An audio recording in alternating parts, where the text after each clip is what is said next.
We're calling the executive session to order. Work session, sorry. Work session to order. It is April 1st, April Fool's Day, but April 1st, 2019. And all members are present except for Dina Mitchell, and she's on her way, and Mark Foster. So hopefully they'll join us. All other members are present. So who am I turning this over to, Dr. Bishop? So thank you and good afternoon. We have on the agenda, it had been requested early on about an update in regard to the dashboard and how are we doing with Destination 2020. And we were in the process, these folks were, some of them are here, in the process of really updating our dashboard and how to understand that. So it's hot off the press, and we wanted to share it with you first before we share with principals and then really share with the community. So wanted to be able to demonstrate the information to you, and some of this also came out of governance. So we'll go through, and there's a lot of assistance today. So Can we have the folks here at the table introduce themselves? yep. Do you want to now or when we get to that section? Go ahead. Oh, Yeah, we'll go just ahead. go ahead and introduce. Use the mic, please. Hello, I'm Mark Yesbick. I'm with Web Communications. And I'm Angelina Fleckenstein, and I work for IT department. Andy Kloop, Senior Director, IT Services. Thank you. Sorry to interrupt. Oh, no worries. I was actually going to have them introduce at another time because I wanted to highlight some of the work that they've done. So, this is another just picture that we provided the board during the governance committee in regard to the different assessments. And that's been a discussion both at the assembly level as well as here in regard to what are the assessments we have, when do we do them, and when could we get the results, and when would they be most updated. And we will, those months, when it says that they could be reported, that they actually would be uploaded onto our data bank. So they could either be presented, at the board level, but also individuals can take a look. We wanted to go into it a little bit more detail, and folks we'll send this around as well, just to understand, just knowing what an assessment is one thing, but understanding, we could take those for the end of the meeting, but these guys are actually done this fantastic job. But to go over them individually, federally required is NAEP, and it's a National Assessment of Educational Progress. And Member Holloman asked in regard to, could we get those data separate? And if we belong to this TUDA, this National Urban District, where you were selected as one of their school districts that's worthy to do that, I guess. There's lots of requirements. It takes about 14 months to be accepted. It's, you go through a process. They will pay for certain school districts to see if the urban area is changing the look of the whole state, and that occurs. They really look for those large urban areas. You could, however, pay for it as well, but it's anywhere between $300,000 and $600,000 to get your data separated from the state. So NAEP results are statewide. And I know that we've had some talks about how Anchorages are different, and that was done by some extrapolation just using I think an algorithm. I think Member Foster did that. But there is a possibility, but it does run through the NAEP governing board, and you get acceptance and you do it, and there's some requirements that you take, the science as well, all three assessments. So if the board wanted to go through that, we could do it two different ways. We can apply and be one of the districts. I don't know if we meet all the criteria for that, and there's plenty in the, we would barely be right at that size limitation for the number of students per grade level. But in any one year, we'd probably make it. Another year, we wouldn't, of the number of kids tested, because our kids can opt out. So we would be on the cusp. But we could pay for it, 300 to 600 grand if we wanted to. It might not, the data might not be worth it for that. But I'll put that in the board connect so you can understand really the detailed system about how that's done. Our assessment group presented that to us. So then we have PEAKS, which is the performance evaluations for Alaska schools. We have 2 years of data, and as the board president said, it's coming up again. Her grandson's already talking about PEAKS, correct? Yeah, in the middle of it, like, why are we doing this? But 3 through 10th grade state assessment, and the PEAKS is to demonstrate the learning according to the state standards. And so that's the purpose. And they give information not only about students, but about schools. And so they share with districts, but it's really on a school basis, and that's how their calculations are. And we shared those earlier in the year about the targeted improvement and the CSI schools and the TSI schools. So we had done that. But these are also on our data dashboard. And then we have district assessments, and we use Ames Web, which is, you might have heard of it as a screener. It's a early literacy and early numeracy screener, and they're short duration, under 10 minutes, 3 different assessments. You generally, and the reason they're curriculum-based measure is because generally you're asking students to do what they're supposed to learn in curriculum. So if it's a reading assessment, they're using reading to assess it, and that's why they're called curriculum-based measures, or CBMs. MAP, and so Ames Web does not test comprehension. They can't tell you if a child's comprehending what they're reading. They can just tell you, we know that the prosody of reading, how they read without struggling and get through in their fluency, and how their words sound, is linked to their comprehension, but it's not a direct assessment of comprehension. And that's why it's a screener, because you can, in a very short amount of time, you can get information about children and their performance, because there's target areas and millions of children go into the norming of that. So parents can know how, in letter naming fluency or letter sound fluency, or reading CBM, reading a passage, and how many words can they read in a minute. All those are linked, but it does not tell you anything about comprehension. MAP is the measures of academic progress, and we do it through grade 12 for students that need additional support. It allows you to really set targets for kids and know what they learned. A lot of our IEPs can adjust to this. You can set goals through that.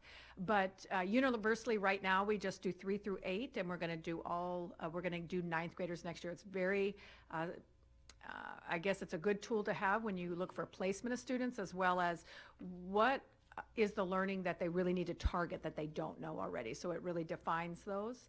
And it's given 3 times per year. And the MAP, again, is one of those. The MAP is given in, I believe it's North Dakota, as their state assessment. And so that was the first state. And Alaska looked into it, but at the time, MAP is a dynamic test, so it adjusts to what the person knows. And on a state test, you need to test by grade level. So at the time, when our state was transitioning to PEAKS, it didn't have the capability to be able to stay on a grade level and say for 3rd grade they met the criteria, but then also change, because you didn't want to sit them down twice to take an assessment. So they've embedded a standards-based assessment by grade level into a dynamic assessment that changes according to what a kid knows. So a 2nd grader can literally go in and be on a 6th grade level, because it's called a RIT score. So very different things, and teachers and parents, I would say, have more trust in MAP than they do PEAKS. So if our state did change, that might be a positive. So just in summary, we also have the School Climate and Connectedness Survey and our Family Engagement Survey. And these are for more, not student learning, but other affective things in our schools about safety, how people feel, how welcoming a school is.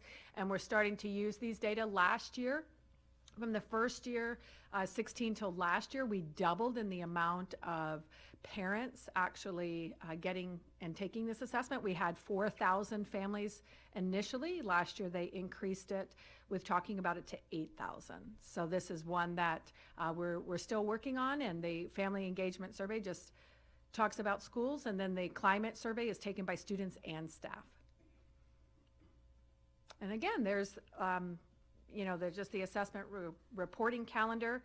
And now we have a public dashboard. And 2 years ago, it was designed by our own IT department. And if you take a look, it looked like this when you opened it up. It was, if you were really just into numbers, I'm a total nerd. I like dove into this stuff and I love it every day. And I could eat it up, but it really didn't say, we know that they measure different things in our data dashboard or our Destination 2020, but unless you knew what and which one it was looking at, and if you're not familiar, as those of us internally in the system are, you might not know where to look. And so thanks, you know, our president had our folks share, but I want to share that Angelina Fleckenstein and Mark Yesbick and Kathy Moffett did the redesign of the dashboard. And so I wanted them to introduce themselves along with Andy, who's on our IT team, but they already did that. So that's great. No, that's okay.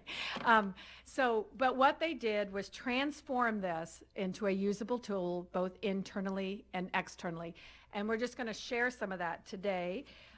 Now, when you log into the data dashboard, you're not going to have one screen with a bunch of tiles on it. You're going to have a screen with direct targets. So if we're looking at performance, it's going to share the 3 dashboards that can look into measuring progress in Anchorage School District. What do we look at when we want to find out if how are we meeting Destination 2020 goals? How are we moving towards those targets that the board has set? And these 3, the state assessment map and the reading, will share data on those for the goals. It also has on the page, and every page you go to, whether it's performance or graduation rate, they're all going to have the same format. So these folks have provided on the left-hand side information about the assessment. This one is clicking on the K2 literacy. So then if I click on the K2 literacy, the one that was on the end, it's going to show me how can I launch to get that, and that's the top graph, the colored graph on the right. On the left, it's going to give me a hot map and information about the assessment, so I know really what I'm looking at. And then on the bottom, it's going to just have a navigation tool if you've never done it before. And if we can go into this, I listened to all your work, Mark, so we can just listen to see just how detailed it is in regard to what that looks like and what these folks did. So we're going to go live into it. So that was the one that we selected. We're going to go into K2 literacy. That's what the page really looks like, just of the screenshot we had. And then we're going to go into a little tutorial. Right? Oh, you pre-staged it. There you go. And The time to view Anchorage School District's data dashboards. At the top of the dashboard, there are 4 tabs: an overview tab, a benchmark by school tab, a benchmark by student group tab, and a benchmark change over time tab. Our dashboards are interactive, meaning you can hover over the different areas of the dashboard to view details about what is represented and how that data is derived.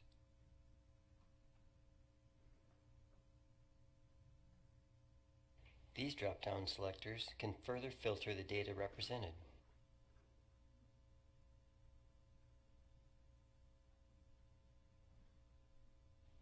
Key performance indicators are measurable values for our goal.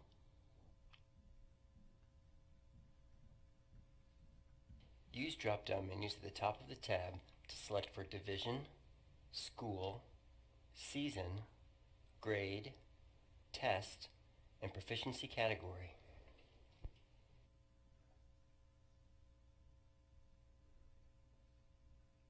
In the subgroup tab, you can narrow data by subgroup.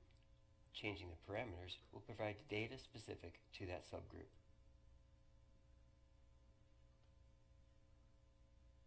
so we can go right to the next form. This is just a picture in every dashboard that you could look at, whether it's graduation rate or our information about safety. The one that we look at are suspensions, whether it's these key performance indicators on the reading, Ames Web.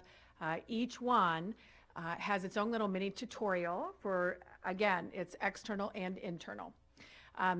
We just want to spend to get to know the dashboard so that we can understand it. So And again, to understand that it's all extant data. It's data that is already there that we receive through the assessments, whether it's our peaks assessment or things that we already take. What we've done is just rather than putting it in a book or making a one-pager, what we've done is we're able to, people can have the just-in-time information for what they're looking for. They can look at 2 schools.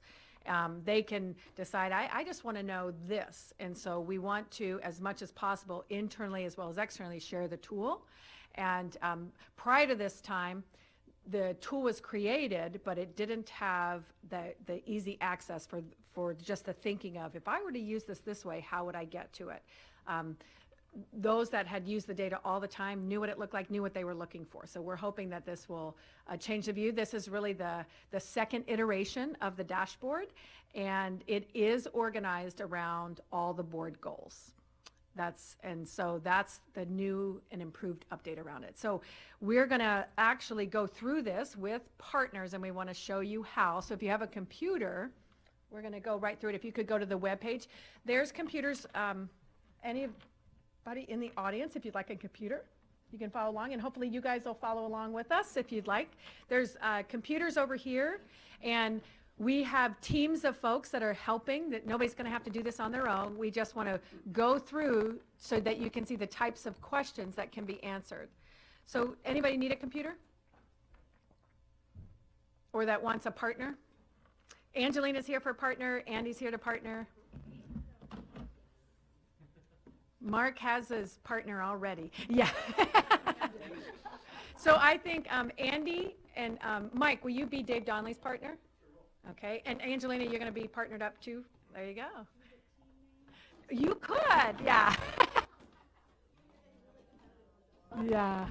So if you were to, we'll wait till everybody just can get a computer. And if you want one, Sharon, if you want one, there's some logged in over here. You can just grab them. This is a active update. Yeah. So if you can go to the district web page, the front page of it, mine has the kindergarten girl. That's where she is right there. She's adorable. And you go to I want to, over there on the right. I want to, and then select the data dashboard.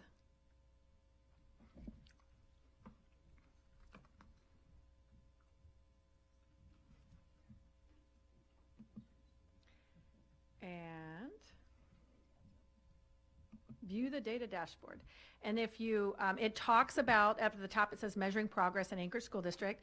And the first one is performance. And the board goal of 90% of students will be proficient in reading, writing, and math. And then the SMART goals are underneath in the bulleted lines. So those were the SMART goals designed to, let's get there. These are the things we're going to do to get there. So under performance, we're all just going to do this together. And the next slide is, here's the question. And we can thank Mark for these. So very clever, Mark. And it says, I'm reviewing 2 schools, Scenic Park and College Gate, for my twin daughters, thing 1 and thing 2. They're both interested in math.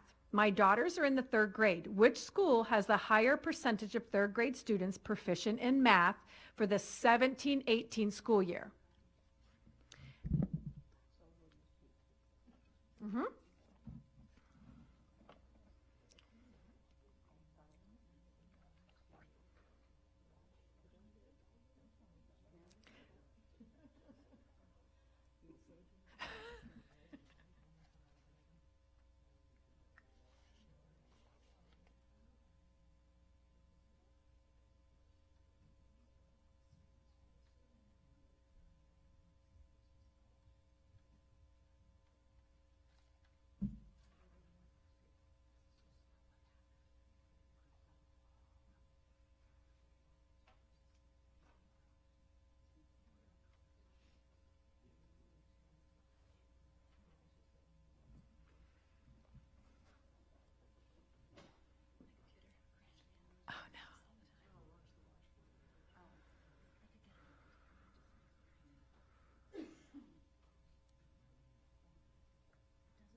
Doesn't like the firewall. And for those of you that are listening at home, you can play right along. This is up on our website, and you can just go, everybody's live right now.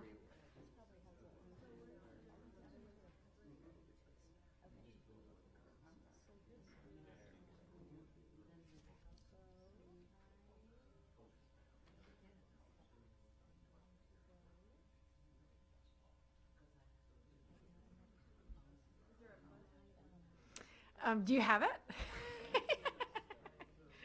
We'll let a few more go. And then we should have a buzzer. Okay. No, Alicia has the answer. Well, I know, but it's not a race. Yeah, okay. She still wins. Yeah. This is a race that everyone's lost. Yeah.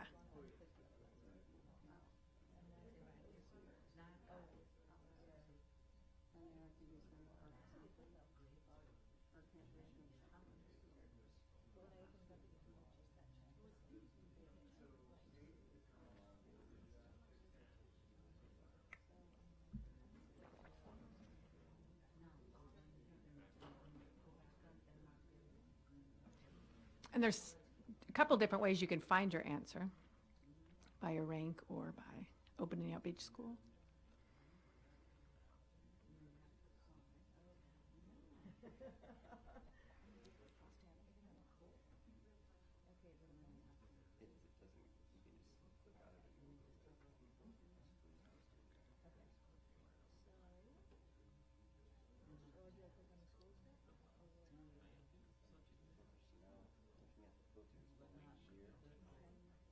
Are you good, Andy? The other Andy?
How's everybody feel about that?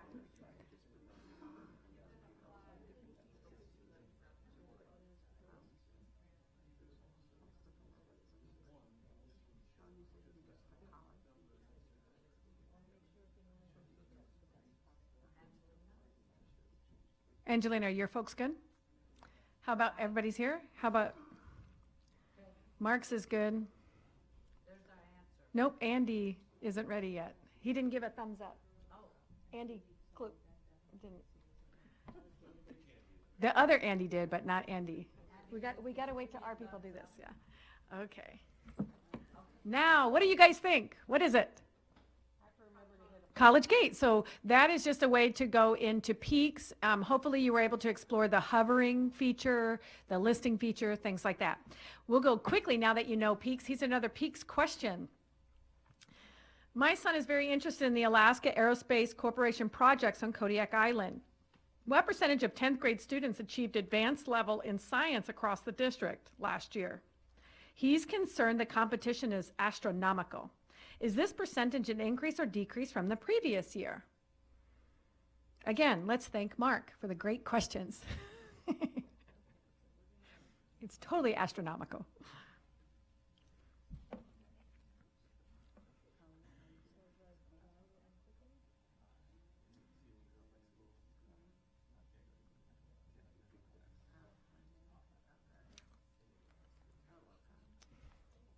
can just go like this if they're perfect.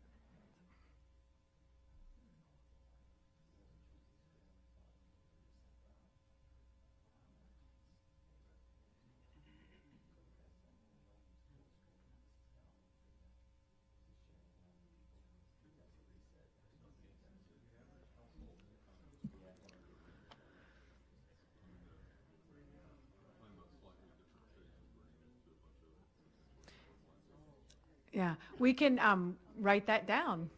We can get that. Mhm. Yeah, of changes. Mhm.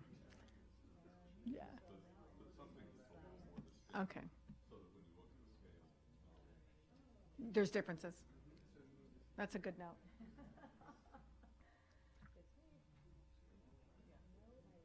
So our helpers, if your folks have it, you can put a thumbs up, and we'll wait to give the answer till everybody has it.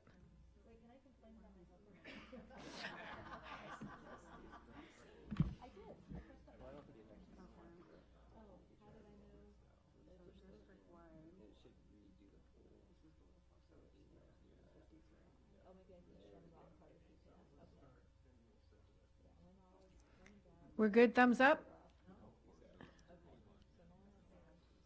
Are you good, Andy? Thumbs up?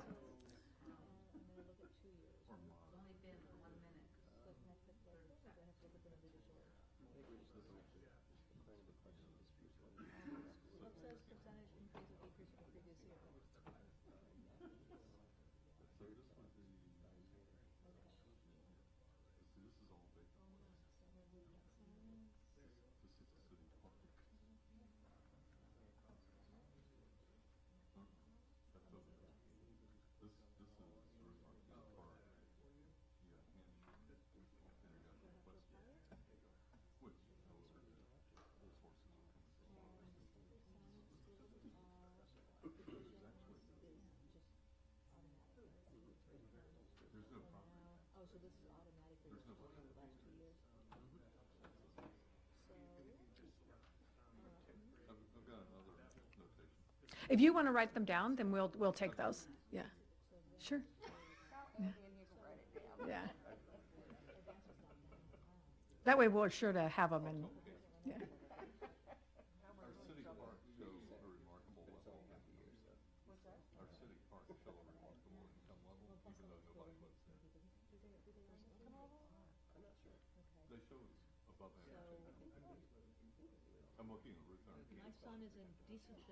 All right.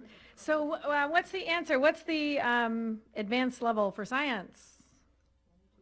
About 22%, yeah. And is it an increase or decrease? A decrease. Here's your next question. This is moving on to a different assessment. So back to the performance, you can pick up the MAP testing. And Bobby Brady was super stoked about trying out for the Eagle River High School JV baseball team. However, his parents, Carol and Mike, were not certain that Bobby's reading was up to par. Based on the MAP results, what is the percentage of students above the 50th percentile for reading in Bobby's 9th grade class from winter of this year, 18-19?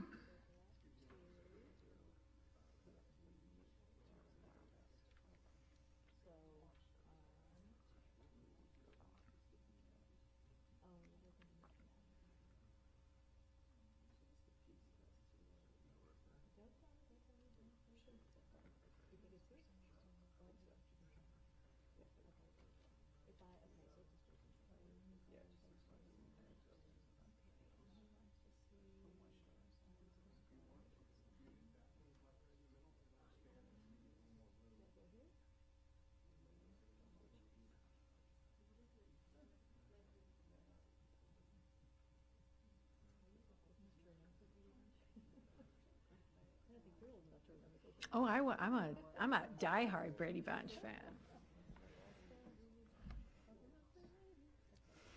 You're a good voice.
Thumbs up? How do we look around here?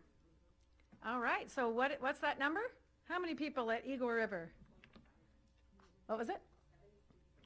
Nice. And this was, unfortunately, Bobby fell from his clubhouse, twisting his ankle, and he missed the tryouts anyway. Sorry, Bobby. Yes. He knows his episodes. For K2 reading and math benchmarks, this is the Ames Web. So here's our next question, just to kind of get some experience in this area. Captain Honeycutt works as a surgeon at the J. Bear Hospital. His children attend Orion Elementary on base. Recently, a new anesthesiologist asked if Orion would be a good fit for her first grade son who struggles with reading. Based on the benchmarks for 1819 Reading Curriculum-Based Measurement Test, RCBM, what is the percentage of at-risk students for the latest season of testing at Orion? In curriculum-based measure reading, the first time that they get it is in the first grade in the winter. So it's literally their first time, right? Yeah. That is K2 is Ames Web. Yeah, K2.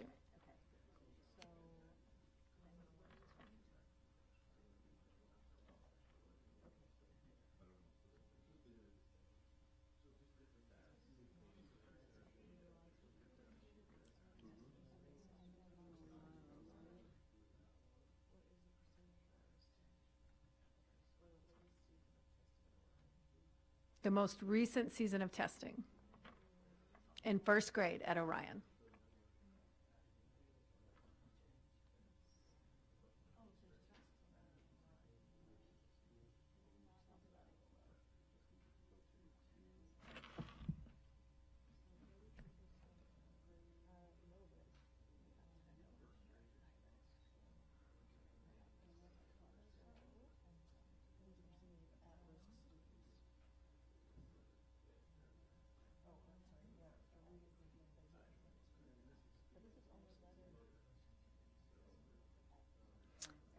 And remember, the assessment is the reading curriculum-based measure, RCBM.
So I guess the question is it for all at-risk student at Orion in read RCBMs or just the first grade? How do we interpret it? Just interpret it as just the first grade?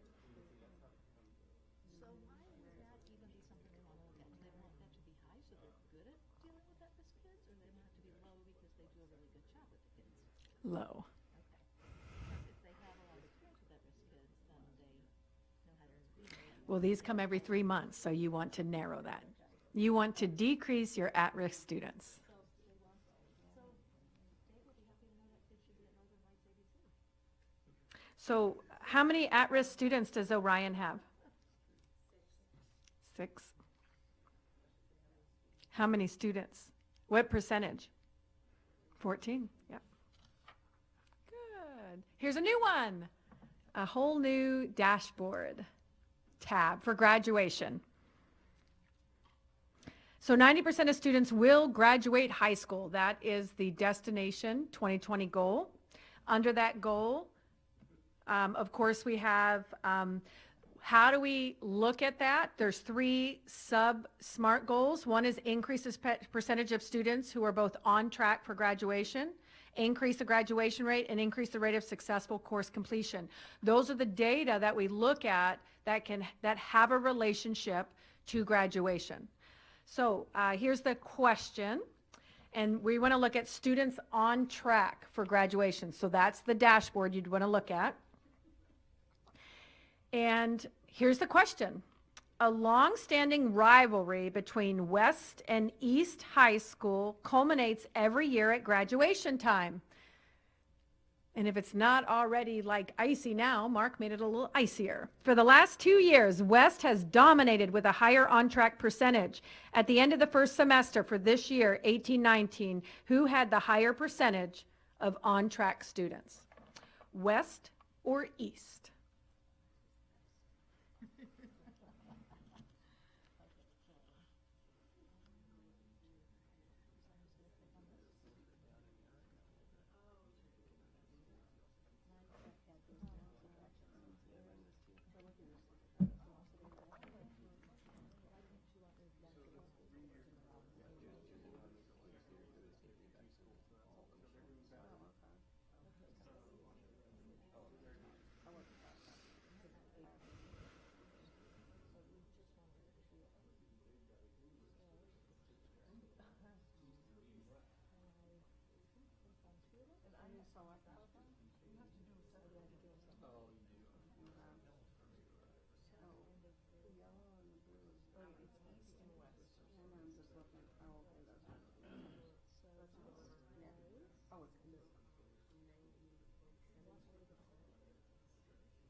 So who has more students on track to graduate? East High School does. Yeah. This on this data. Good job. Percentage-wise. Yep. Yeah. Okay, here's the next one. Attendance. Students will attend school 90% of the time. And this is one that we struggle all the time with, creating a dashboard that will actually share this. The way that that goal was written in Destination 2020, really struggled with attendance, because the attendance rate and having 90% of students on track or 90% of the time is very different, because what we found through the data and what schools have found is there's a very small amount of students that create this attendance problems at schools. So, but with that being said, what percentage of students at Northern Lights ABC Elementary School received 90% attendance in September of 2018?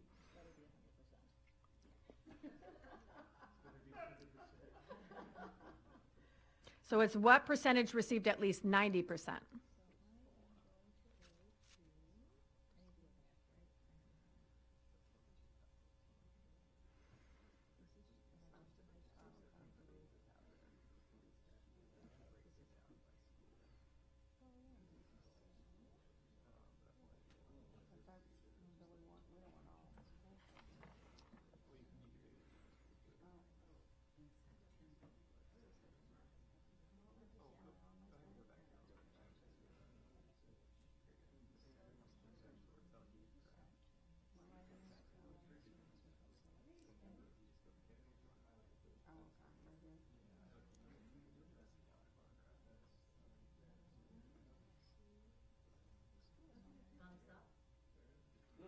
Not yet.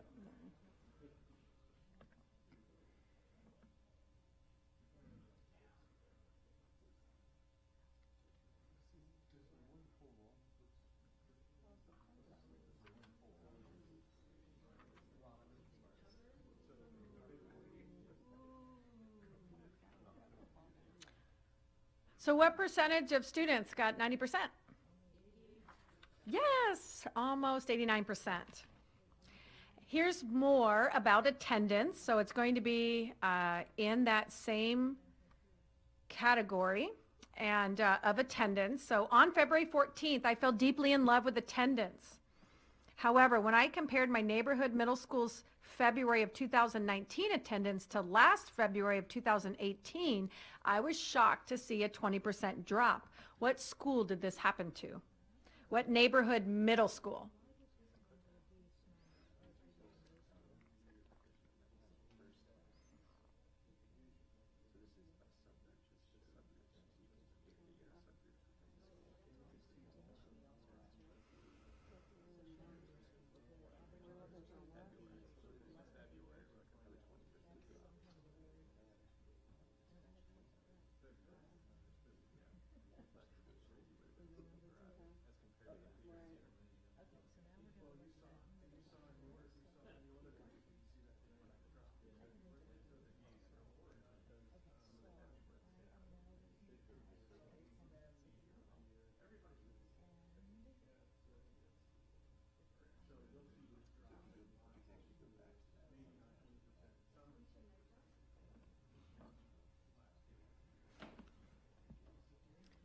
I think Star's done. You guys good? I'm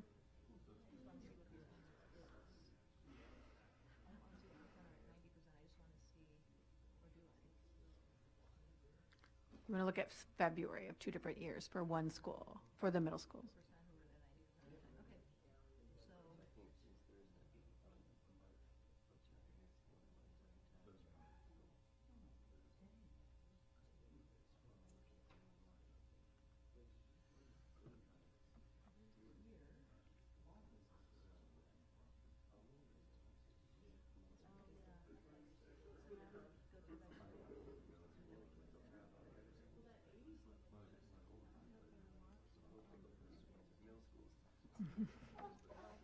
All right, we got thumbs up over here. So which school is it? Which school? Golden View, yeah, and that's something that occurred, and they looked into that, and they believe the flu hit them really hard. So that was the flu. So percentage of students with 90% attendance, once again, here's a new question. Comparing March of 2018 and March of 2019, what was the percentage increase or decrease in students who achieved 90% attendance at Alaska Native Charter School? So again, it's comparing over 2 years in March. What was the difference? And was it an increase or decrease in student attendance?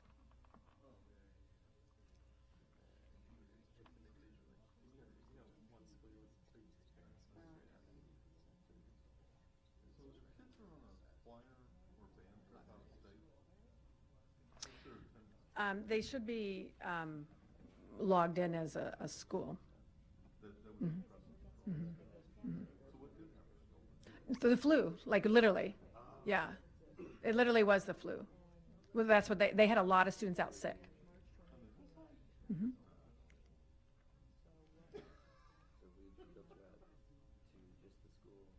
Who knows? Maybe it was something else.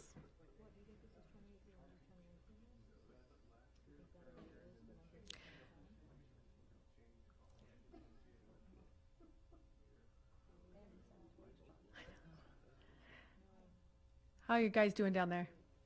Okay.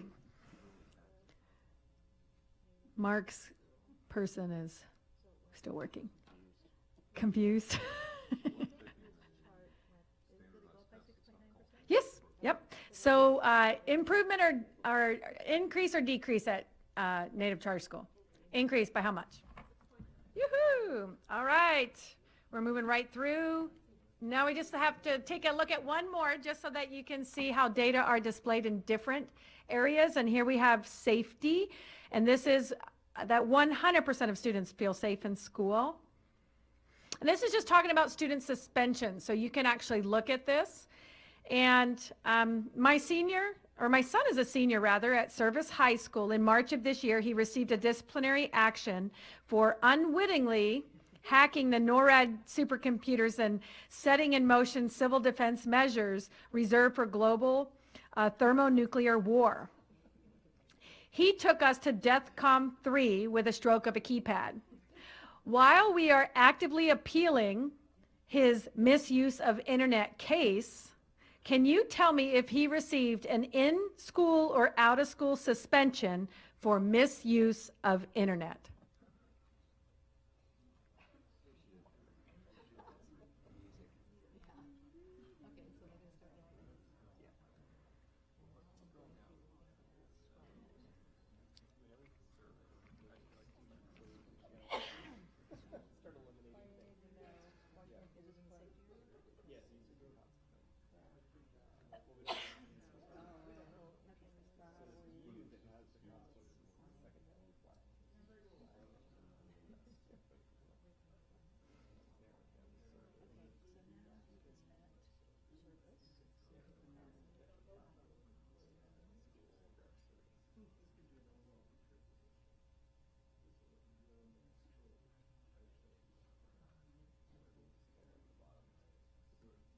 So if you're just wondering, if a child had a misuse of the internet, what is the default for the kind of suspension? Changes per school. But at Service, yeah.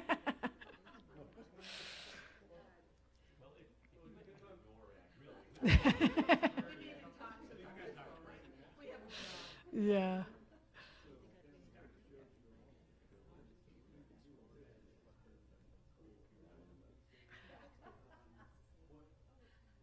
So at Service High School for a misuse of internet, what did they request? In school? They got in school. Yeah, that's not what they requested. Actually, we had a different school on here earlier, and it was out of school, so we realized we have to. So Professor Falcon asked that he receive an in-school suspension to assist in stronger security measures for the Pentagon. And finally, last but not least, how many in-school suspensions, or ISS, have been issued to Hispanic girls in grade 11 at all schools for attendance, excess tardies in 2018-19? Having narrowed the data to search for the answer to the question above, how do you reset the dashboard when you want to? And some of your help has been sharing that, but how many in-school suspensions have been issued to Hispanic girls in grade 11 at all schools for excess tardies?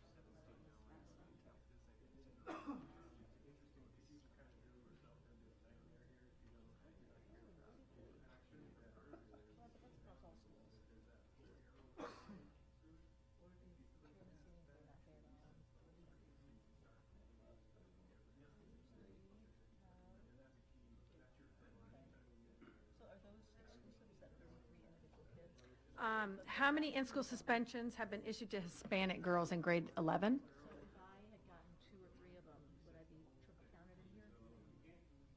Oh, that's a good question. We'll have to look into that. I assume they're unique. Yeah. That's a good question.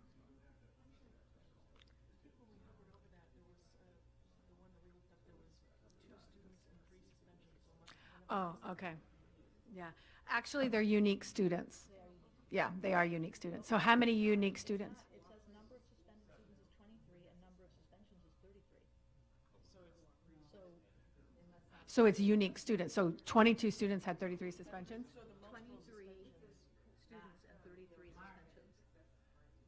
So some of them got more than that. Right. That's what I mean. So we're not double counting 33 isn't students. Unique students. No. And we wanted in-school suspension, except as absences. And then are you looking at the girls? Yeah, I was just curious if, well, you said how many in-school suspensions have been issued? It's 33 in-school suspensions, but I was just curious. If Oh, got it. it's only 23 girls. Knows to get you to think about how defining it. So success. Yep. And some of the information puzzled me a little bit. Okay. I'm still not sure I would be able to navigate all this. Are you guys good down there? What do you have? 11. So where did you guys go to get 33? We went to, let's see, we drove down female, Hispanic, all schools, high school. Grade 11? Oh, we didn't pick grade 11. Yeah. So I knew, yeah. It's 11. Yeah.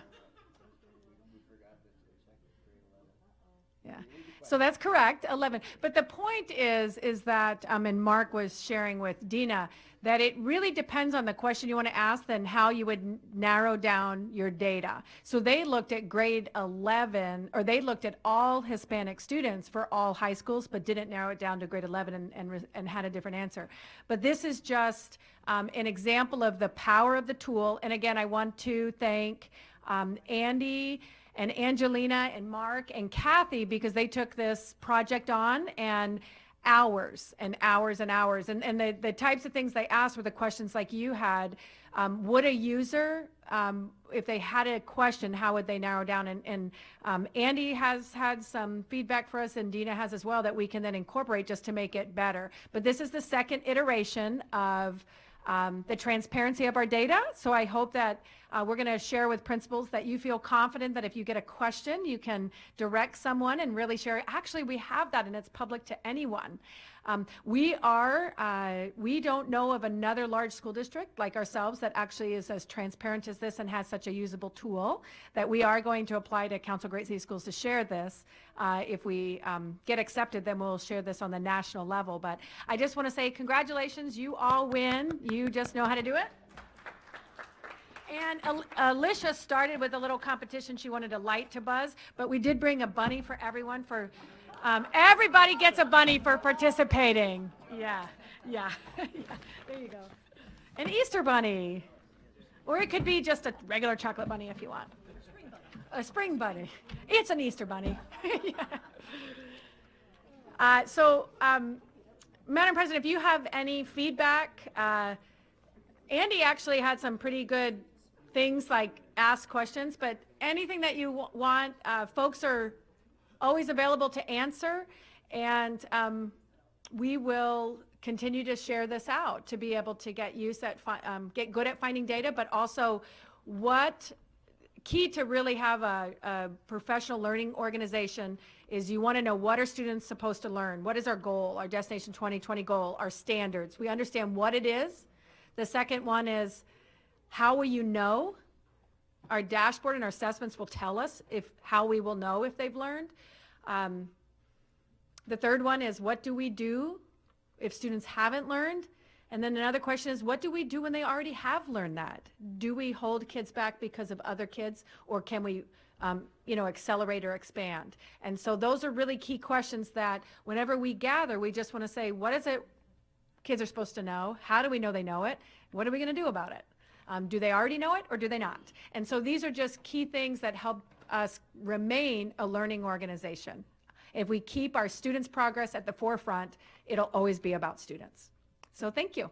And I turn it over to you, Madam President, unless there's any other thing. So thank you very much. And thanks, team, for doing this.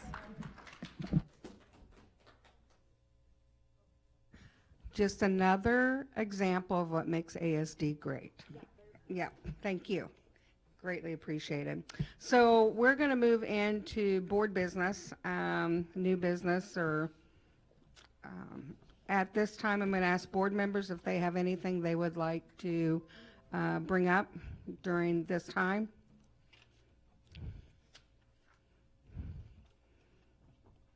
Okay, well, I did have several emails, and the question has been the new program being used for nurses for, and I have it written down here. And it's their concern is the HIPAA consents, and I don't know anything about that, so I don't know if this is something that our board members have heard. I know there's been quite a few emails going around. Ms. Tolman, have you heard anything on this? Just some concerns that the software may transmit information to folks that concerns that the software may transmit information without parents being fully informed and having given consent, and that it may not match best practices in terms of recording information for care versus information that's specifically designed to be billed. And it is into a technical area I don't know anything about either. So I didn't, and I know we had a presentation, but I'm just thinking maybe we could forward you these other questions, and if need be, because there's been quite a few emails that we've gotten, that maybe we can do some kind of put it out on Hot Topics or something, just so people know and feel comfortable with what we're doing. Okay, thank you. Ms. Hildy, did you have anything? Okay. Does anybody want to talk about anything else? Really? Okay. So these are kind of minor. We are going to have a board transition, we know for sure one seat, on the first meeting in May, so I just wanted to propose that we maybe have a social event before that, and I would be willing to host that. I don't know if that's appropriate to talk about here, or if we just talk about that offline. I don't know what the protocol is. Doesn't matter. Can we just talk about Yeah. that offline? Okay, okay. And then I was also curious about whether we plan to do a formal, Alicia and I had the good fortune of being, and Andy and Dave actually also had the good fortune of being able to go through the Board Academy, and whether we wanted to do that again since we did not do it this year. I think it's a good opportunity for new board members, and I think it's also nice for people who might be considering running in the future. So I don't know if that's something we want to discuss at some point or not. On that note, can I add something? We did say, because of the lack of people that had signed up, that we would skip a year. And so this year, I think the board consensus then was that we would look again at putting that information out there and seeing if there was enough interest to possibly do it this year if other board members are in agreement. Okay, and was that under the purview of communications, Katie, or do you remember where that was? Was No. that? Yeah. Okay. Okay, Yeah. so do you need any support from us, or, I mean, I guess we Well, should, Yeah, yeah. okay, and maybe we should then start just promoting it and see if we do get people interested. Does that make sense? Yeah, we wouldn't start it till, I think, the fall. Well, we started in fall, and I know they were doing something every month, and the district asked us maybe to relook at that because it was taking a lot of their Yeah. time. So it might be that individuals might want to relook at that and either condense it a little bit or, just reformat it a little bit. And that's something, it sounds like you'll talk to your staff and figure out what might make sense. Well, Well, after it the would direction be- comes from the board Right, about that what you would come want. from us, Yeah. right. But Okay. knowing their input they've given us, we need to take a look at that and see how we would change that schedule or Okay, reformat. and the- is that in communications, or where is that? Um, Or should we just set up a group to take a Yeah, look we at it? talked about that during the retreat, Okay, so it can be something that comes up during the retreat. It could be that, I don't necessarily think it's communications, but I think if somebody, during the retreat, we talked about how we wanted to revamp this, or if there was a special committee, ad hoc committee that wanted to take that on and revamp it and work with the district to make sure the schedule worked for them.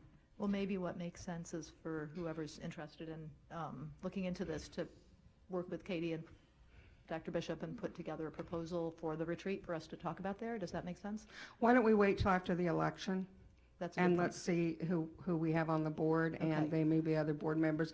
I hate to start anything now Well, we until. wouldn't start it yeah, until, the but, election's yeah, tomorrow, so. Yeah, yeah. Okay. Well, let's wait till after the election. And I think when Star and I had talked before, it was which of those categories or topics were the most useful for the board, because then we would do those, and the ones that weren't, then that could be maybe an internal, in-house, individual person asking, and then do a more public one, just depending on what the feedback was from the board about what was the most valuable. Okay. We would want to know. Yeah. Sounds good. Anything else? I think that is it for now.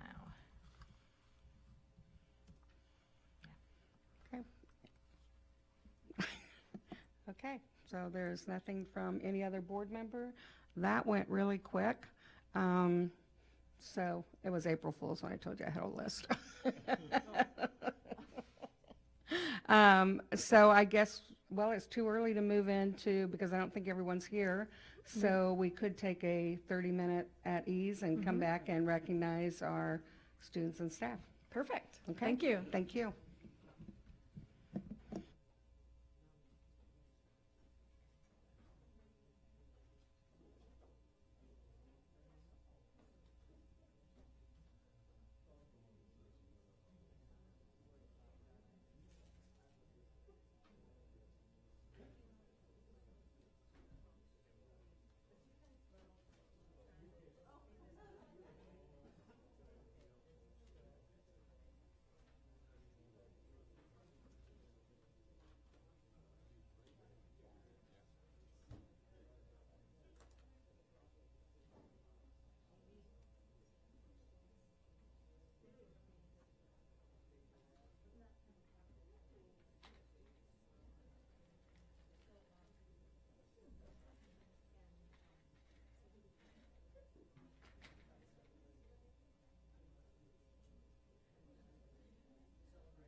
All right, good evening, ladies and gentlemen. Oh, there you are, Robert.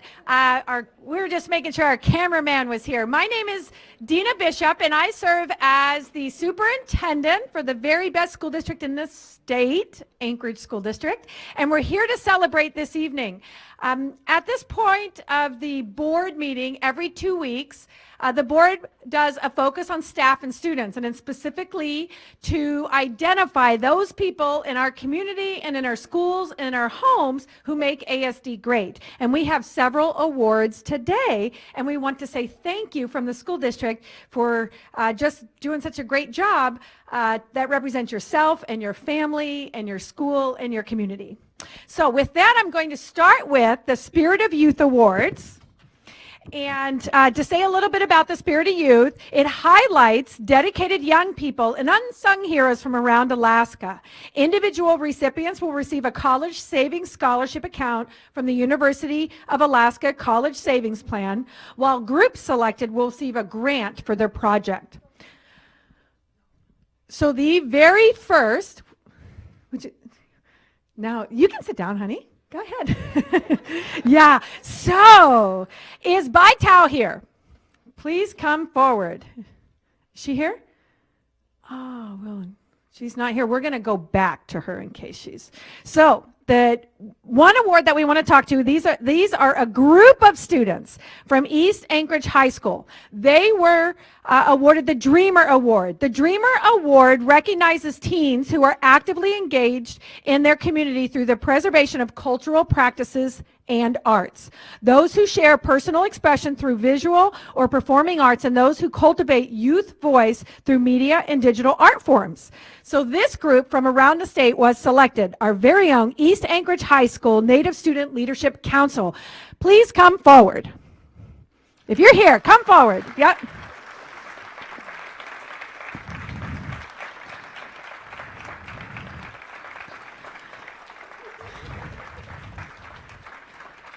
All right, Spirit of Youth Award is presented, and again, this is an award from around the state of Alaska. And the Native Student Leadership Council is an active group of Alaska Native and American Indian students who want to share their pride, cultural values, and traditions with the community. I did see a couple of their administrators here. If you'd like to come forward as well for our pictures, please come forward. And then I wanted to know, we didn't tell you this, but what we like to do, and maybe you are the man because you're holding the award. Would you like to say a few words for your group? Perfect. And then if we could, after that, if everyone would just say your name and your grade as we go along, okay? With the microphone. So we'll start with you. I don't have too much to say, but this award just goes to show like how hard all these students work at East to make Native lives better. All right. So if you wouldn't mind saying your name and your grade, and if you want, you can say just something else that you want us to know. And if there isn't, it could be about the club, your school, your activity maybe that you did with this, or your favorite part that you liked. So are you good to start? No? Who would like to start? Can we start at that end? And then you could pass the mic to someone else if you don't want to, and someone else can say your name. The biggest honor that we have is to know you. So if you wouldn't mind introducing yourself, we would love to know you. Okay. I'm Jeremiah. I'm a junior, and I'm the secretary of the Native Leadership.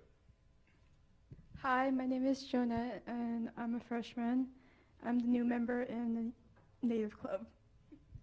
Hi, my name is Sarah. I'm a senior, and I'm glad to be here. My name is Tyrell, and I'm a junior, and the favorite part about the club was making fire bread or selling it. My name is Trinity Sorrell.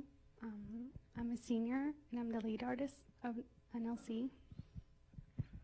Hi, I'm Della, and I'm a 12th grader, and I'm in UPIAC. Hi, I'm Rhonda. I'm a senior, and the most thing that I loved was just seeing everyone during lunch on Thursdays. Hi, my name is Emily, and I'm a junior, and I really enjoyed making a guduk for the first time in NLC. I'm Christine Noratak. I'm a junior, and I just love being in the Native Leadership Council meetings. My name is Chantel, and I'm a 12th grader, and I just like participating, however you say it, in this. Hello, I'm JP Fitzpatrick. I'm a senior at East, and I am the president of Native Youth Leadership. Hello, my name is Chloe. I'm a former treasurer of Native Student Leadership, and I'm currently a junior. Hi, I'm Rebecca Curtis. I'm the vice president of Native Student Leadership. Hi, I'm Julia Lott, and I'm a junior. I'm Heather Umentug, and I like to make posters for the Native Leadership, and I'm in 9th grade. Hi, my name is Davida Williams, and my favorite part is making new friends. Oh, excellent. Thank you very much. Would anyone else like to speak on the students' behalf? Otherwise, would you like to say a few words? And then we're going to take a picture, if we may.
calling into session the Anchorage School District Board meeting. Today is Monday, April 1st, 2019. Happy April Fool's Day, everyone. I hope you survived. How about, Emily, would you like to do the flag salute for us, please? I pledge allegiance to the flag of the United States of America and to the republic for which it stands, one nation, under God, indivisible, with liberty and justice for all.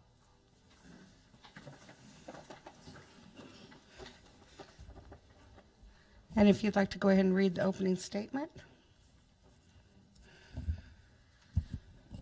We would like to welcome you to our board meeting and thank you for attending and supporting the work of the Anchorage School District and this board. The board thanks students, parents, teachers, staff, school business partners, and the entire community for your investment in our district with your time, your talent, and your tax dollars. If you are unable to be physically present for the entire meeting, you may choose to tune in to the Municipality of Anchorage's Channel 9 or YouTube to watch the live stream. Recordings of the meetings are also available through the agenda in board docs. Thank you. And at this time, I move to approve the agenda. Is there any dissensions? No dissensions, then agenda is approved. Time for reports. And Colonel, thank you for being here. I know you guys got a lot going on right now.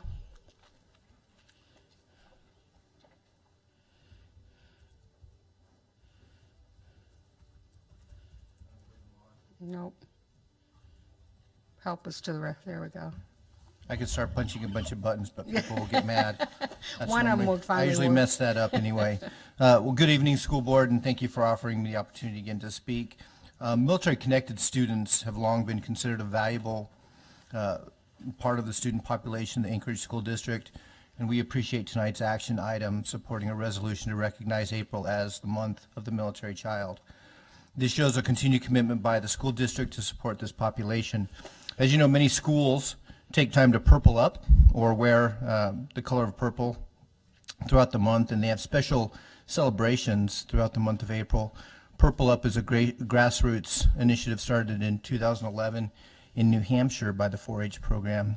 They chose purple as a combination of colors, not exactly the right, mathematical combination, but it's a combination of our Army green for our soldiers, a Marine red for our Marine Corps brethren, Coast Guard, Air Force, and Navy blue. And so our students are fortunate to be welcomed to such a supportive community, so thank you for that. I just wanted to remind once more that the Air Force-sponsored Military Child Education Coalition training has been rescheduled for April 15th at the Crown Plaza Hotel here in Anchorage. The event was canceled in January due to inclement weather. This free one-day training titled Supporting Veterans Children Through Transitions targets youth-serving educators, professionals, and parents. Participants will learn more about the unique transition issues that military children face when their parents separate from the military or when they transition communities. Flyers for this event are on the table by the door. We look forward to sharing this opportunity with the Anchorage School District staff, our parents, and the greater Anchorage community. Pending any questions, that's my report for the month. Board members have any questions, comments? As always, thank you for your service Yes, and ma'am. thank you for being here. Yes, ma'am. Have a great night. You too. Student advisory. Do you have a report for us, Emily? Our last meeting was on the 26th, and our biggest item was we worked on amending a resolution in support of the wearing of regalia at graduation, which we're hoping to bring to the school board soon after the spring OSOG meeting. And then we also we have a new advisor who's working with us because Mr. McGinley has been unable to with the transitions at King Tech High. Okay. Thank you. And I know we had communication meeting, Ms. Mitchell. Yeah, we had a communications committee meeting this past, on March 27th, I believe it was Thursday. And we talked about an event that's coming up, the budget question and answer session. That'll be April 15th from 4 to 5:30 here in this room. And that will be an opportunity for anybody in the community to come and ask whatever questions they have about the budget. How does it work? What do the various things go to? Whatever questions you might have. And that will also be a live event. So we'll be getting more information out about that. We also talked about the funding resolution that's on our agenda for a little bit later on. And there's also going to be a joint Student Advisory Board, School Board meeting, and that is going to be on April 15th also, isn't it? April 3rd, from 9 to 11 a.m. So if any of the board members can make it to that, it would be really wonderful. I unfortunately will not be able to be there. But is that during your regular meeting, Emily? No. Okay, but your members know about that. Perfect, okay. And then we also talked about the possibility of going out into the community and doing some general listening posts where school board members would just be maybe in the library, in a grocery store, and for people who have issues that they want to share with us, they could just stop by and share thoughts, kudos, concerns, whatever, ideas that they have. So that is that. And then I also wanted to share that Jim Anderson and I were invited by the Trinidad PTA to go and talk to their membership about the education budget, and that was a really worthwhile discussion. People got to ask their questions and raise some concerns, and so if there are any other groups who would like board members and folks from the administration to do that, that is out there. And we did have an ad hoc committee meeting. Are you going to talk about that, Mark? Okay, perfect. And then the other thing I just wanted to mention, and I'll be sending out more detail, but I just got back, as I think many of you know, I got on a 5 a.m. flight in Philadelphia. I was at the National School Board Association conference, and it was 3 days of just really wonderful learning, and there were 7,000 people there from across the country, and just a lot of energy. And a couple of the, it was great to hear a lot of things that we are already doing as a district. One of the keynote speakers who works in HR worldwide talked about high school graduates and the need to get them more career ready, and possibly even having certificates of readiness for certain careers. And we're starting to do that here in our district with the pathways that we're developing. And the idea of also having students have an internship opportunity before they graduate, because they talked about the fact that students are graduating and there are so many opportunities for them, but they need to have the soft skills that some of them are lacking, basic skills like an Excel worksheet. They're just gaps in their skills, and I think that we are aware of that here in the district, and we're working toward addressing some of those things. Communication was another big thing they talked about, written communication and verbal communication, how important that is, and that kids are not right where they need to be with those things. The other thing that came out loud and clear was there was a young man there who went undercover into high school for about 1.5 years. His name is Shane Feldman, and it was just fascinating. He looks very young. He was 23 at the time, and he went undercover to really understand from the inside what kinds of pressures our students are under. And the things that he shared were fantastic. And the biggest takeaway was these kids need people to just pay a little bit of attention to them. And he said the fact that he had his cell phone in his pocket and would listen to some of these students that he became friends with was huge. They didn't have anybody else in their life to do that. And he said even if it's 20 seconds of being present, that can just make a real big difference in kids' lives. Kids need mentors. And another theme that came out was the fact that so often we focus on deficits that kids have, but if we could instead focus on the things that they're really good at and help them develop that and help them figure out how they can take that out into the world and do something with that and really work on their strengths. And obviously, they still need their basic skills, but giving them really working on, most of us didn't go into businesses that build on our weaknesses. We went into lines of work that build on our strengths, and that if we can do that for our students, it gives them a lot more natural self-confidence and success in life. So, and a lot of other really, really wonderful ideas. So I was able to go to 9 different sessions, and then of course talk to people between sessions, and it was a very, very worthwhile event. So that is it, I think, for me. Okay. Oh, and the next Communications Committee meeting will be on April 17th, and is that going to be at 10:30, Katie? decide who was first and what times you wanted. Alicia, were we going to do 9:30 to 11:30, or did you want to do 10? You want to do 8:30 and 9:30? Yeah, or 10 and 11. Oh, okay. Either or.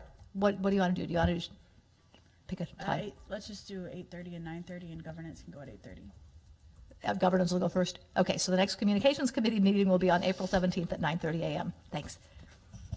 And speaking of governance, 17th. Oh, thank you. Governance met on March 27th. We went over administrative regulations, reviewed the board vacancy appointment process, and the memo is attached to this report. It's nothing to vote on. It's just a list of advice if this comes up again for future boards. We went over review of board policies on our continuing ed. We had an update on apprentices, asking when that policy is going to go into effect. That was just happened to be slotted for this review. And we said they continue to work with attorneys to draft the necessary compliance procedures, and I'm working on setting up those clear procedural requirements. There were some requests for more updates, maybe through a work session or at another time, so I'm not sure on that. And Dr. Bishop will be providing a district organizational chart maybe sometime over the summer at the beginning of the school year, whatever point it's practical. We received a schedule of Destination 2020 reports for the upcoming year. So if you haven't, I think everybody saw that in the work session today. So that will help with board planning and agenda setting. We reviewed calling into meetings, board policy 9320.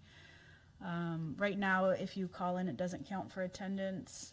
So there was some expressed interest in having that be more consistent with the assembly. So at their next meeting, we'll be reviewing assembly language. And then new business is the superintendent evaluation process. So I will be emailing you out your evaluation, and we'll need those back before the next governance meeting. So it's a quick turnaround on April 17th, but we will need those, and then we'll have a exec session to complete them and before our new board comes on. And so if you're on the governance committee, also please review the superintendent evaluation, because at our next meeting we'll be looking to see if we need to make any changes to that for the coming year. And board policies, actually those are from, on my report it's from last month, so I'll include those in my email, but that's it. Yeah. Oh, and our meeting is again right after April 17th at 8:30. Mr. Donnelly. I know Mr. Holloman was kind enough to ask this question at the governance meeting, but I'm curious when we would take up consideration of the national anthem and patriotic policy that was referred back to committee. Thank you. Member Donnelly asked me that as well, and I shared that we had the superintendent evaluation already scheduled, and I may or may not be the chair after we're done with it, but I'll make sure our next chair has it. I would assume they would take it right away. Well, it would be up to the chair to schedule that. But I'll make sure the next chair knows everything in the queue, or if it, I don't know who it'll be, but. But I am in agreement that because it was referred back to committee, it should be addressed soon. Yeah. I think it would. Yes, sir. I think it'd also be available for a motion to schedule at a committee meeting too by the full body, but I'll hold off on that and see what the next chair does. Okay. Finance committee. Finance committee met today, and we got an update from student nutrition, tentatively looking like being okay. We're getting a recommendation, which will also go to the governance committee, on doing a policy and procedure on crowdfunding, like the GoFundMe kinds of things, and how that would work in our district. We got a fund balance projection and finance update, and our next meeting is May 6th, and the only thing on that agenda tentatively is cash controls for, I already wrote it down, cafeterias. Okay. And at this time, I'm going to read the statement before we take any testimony. And the board welcomes public comments on agenda items, non-action, as well as in general. We value public comment as it both ensures that we remain aware of public thoughts, ideas, and concerns, and informs our decision-making process. We have a table front and center with 2 seats and microphones available for testimony. When I call your name, you'll have 3 minutes to testify, and you may begin speaking when the timer appears on the screen to your left and begins the countdown. When you have 30 seconds left, the number will turn yellow. When the timer reaches 0, please finish your sentence. In order to provide equity to all those who would like to speak, the board asks that there be no clapping after testimony, as it may intimidate others wishing to testify with opposing opinions. Additionally, it is not our practice that board members answer questions or engage in discussion with members of the public. This is your time to speak and our time to listen. The board will consider all information shared by the public, and when deemed necessary, issues raised in testimony will be referred to the administration for follow-up. And at this time, I have Deanna James and Kaylee Wolfgren.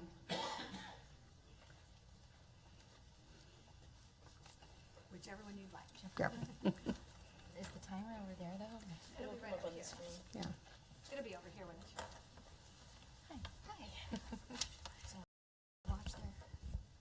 Oh, I'm going. Okay, hi, Deanna James. Thanks for letting me talk, and yay for the spring sunshine. I'm a parent at Central Middle School of Science, and today I learned that 12 rooms, including extensive renovation, are planned to be basically taken from the Central students. And Paideia Homeschool, which is now a co-op, no longer a charter, is supposed to be put in there. That's nearly half of our building. I do support efficient use of buildings. I know that that's a big topic, but I do support that with a viable plan. I do not support a plan that actually debilitates a school program yet again. Okay, I'm disappointed that Central continues to be cut off at its knees. We have a STEM plan there. The staff has a CTE and STEM labs that actually rival some high school programs. We have staff that have developed and implemented a STEM program with design classes and monthly challenges that you've all been invited to. We have staff that have presented at ASD, which is the International Conference for Science, Technology, and Education. And as recently as October, we had multiple staff members in California presenting at the California STEAM Symposium on how to design and implement a middle school STEM program. I'm also disappointed in the lack of transparency with such, I guess this issue, I don't even know what to call this. Teachers found out today only because they must move their rooms. Parents have yet to be notified. My question is, why is that? A majority of families at this school, not only are we just a newly designated Title I school and learning how to deal with that, our staff is just learning that and what that's going to entail, so that's a lot of stress on them. We have a lot of families that just don't exhibit strong advocacy skills in education. But those, why not, I guess why not tell us? My kid is slated to go there in 7th grade. I had a student who's already gone there and had a great experience. She's now a sophomore at West. I'm gonna run out of time because there's just too much here, and we found out today. Basically, I'm just frustrated that we have some of the most marginalized students at Central, and you continue, not you, but they continue to get even more marginalized. Their parents don't advocate. We're gonna take these kids that come here every day, and we're going to move them into a smaller set of classrooms, inner classrooms. We're also gonna close down computer labs because they have to be now recaptured for student classrooms. We're going to lose STEM labs and STEM space in a program that we've developed and that has been somewhat supported.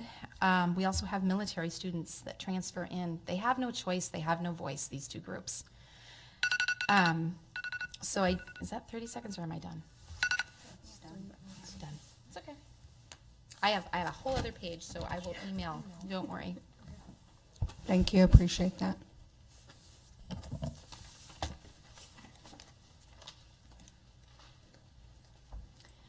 I'm here to talk about the month of the military child.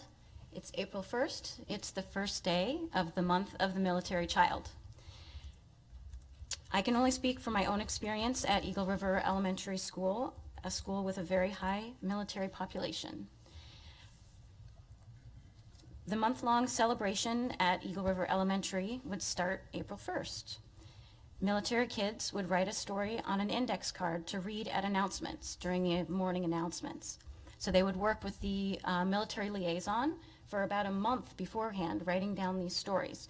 Some of the stories were good and funny, about all the places that they've lived all over the world, and some of the stories were not. Some of the stories were really not fun, and they would read them to all the other kids, which I really felt gave the other kids an insight into what it was like to be a military kid.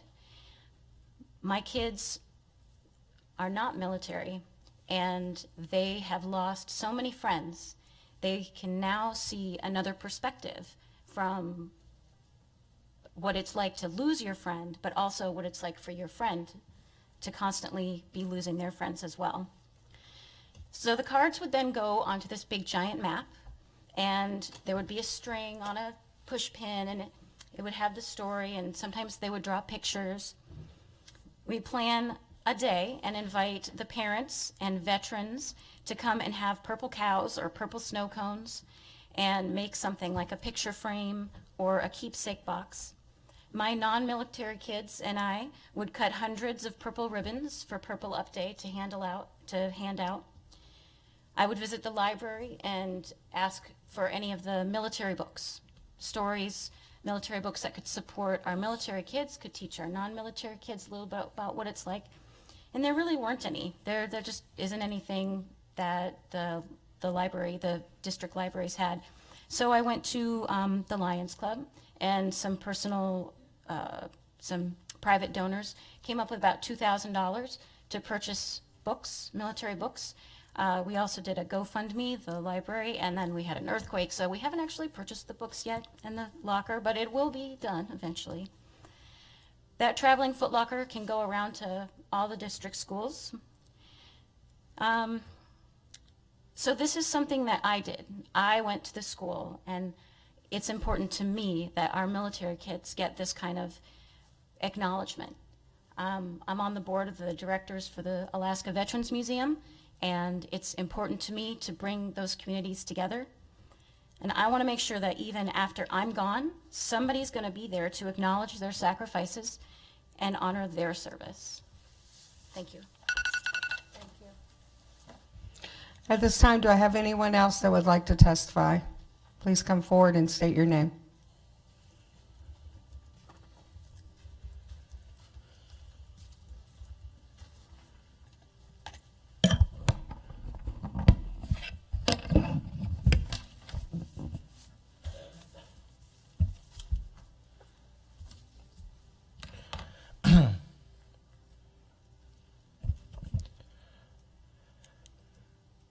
My name is Eugene Carl Heyman. I represent myself. I live in the Matsu Valley. I follow the public process. The public process is done appropriately. Decision made by the governing body is more like the public interest. My comments are in regard to a concern on this election that's taking place now. Election day is tomorrow. Concerns a school board candidate that's running. Now, I came across this situation. I got to be very brief because you allow me limited time. As a public, you need to be precise. But I'd like to read a section from you. Excuse me. Candidates for elected municipal office shall file the statement at a time of filing, a nominating petition, declaration of candidacy, or other required filing for the elected municipal office. Refusal or failure to file within the time prescribed shall require that the candidate's filing fees, if any, and filing for office be refused, or that a previous accepted filing fee be returned, and the candidate's name removed from the filing records. It's come to my attention. It took me a little bit of work because when it was first noted about a problem, but no real specifics, what the Assembly Committee of Ethics and Elections was Wednesday with Barbara Jones last week. Then I found out, and I visited APOC today, and it's Ronald Stafford School Board, and it's the statute I read was 39.50.020. And what was in its place instead of removing the name? And note this. They inserted the following words, an expert, an issue regarding Mr. Stafford's filing status with Alaska Public Office Commission is unresolved. This may affect his candidacy. Please consult APOC at Anchorage and so forth. The thing that should have been done is that if the ballots were printed, okay, you don't put referral to APOC, you deal with the issue, because what has happened here is this for the voters of Anchorage. The voters of Anchorage have X candidates, but some may vote for this candidate. But the fact is they're being told nothing except an issue unresolved. So if this issue gets so-called declared invalid for this candidate, those voters who voted for this candidate, they have the X number of choices, and the result is it won't count. And then they could have had an opportunity to vote for someone else, their third choice. And the end result is what we have in this election. And as you know, my work began in the April 3rd election, 2012, the day after, where more than 40% of the poll precincts ran out of ballots, even though they printed enough. I came across this, and this is not the way to go. What are we going to do? A redo election? I doubt they're going to do that, but it's caused the result of people losing a chance to vote for who they want to, and knowing exactly that the candidates are in question, that they didn't comply with state law. And that's what's happened here. And just in closing with comment, I understand the remarks from the chair noted that refer this to the administration. You need to deal with it here now and speak to the people like myself who are bringing it to your attention and not do a referral. The election is tomorrow. We need to discuss it now. Thank you. You have any questions? No. Is there anyone else that would like to testify? Okay, thank you. We will move on then. Ms. Mitchell? Oh, yeah, sorry. Dr. Bishop. Thank you. Thank you, Madam President. I do have a brief report, but my monitor isn't working, so let me call it up on my own monitor. Oh, that's okay, I have it. I'll just put it on my computer. I'll just get it on my own computer. There we go. It was just turned off. So, very brief superintendent report. And that's not an April Fool's joke. It is quite brief.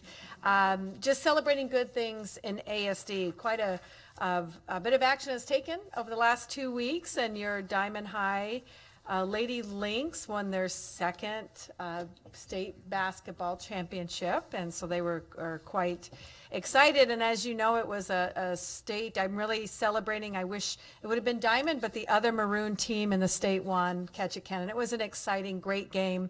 Really just fun watching students perform at their thing that they like. So I just wanted to share that. And a young gal on that team played her varsity all 4 years, and she's going to USC on a full ride scholarship. Last Friday was the GOB, and students from all over the state, 100 of them, joined representatives from Anchorage for the National Geographic GOB Alaska competition. And it's changed its name to the National Geographic GOB this year.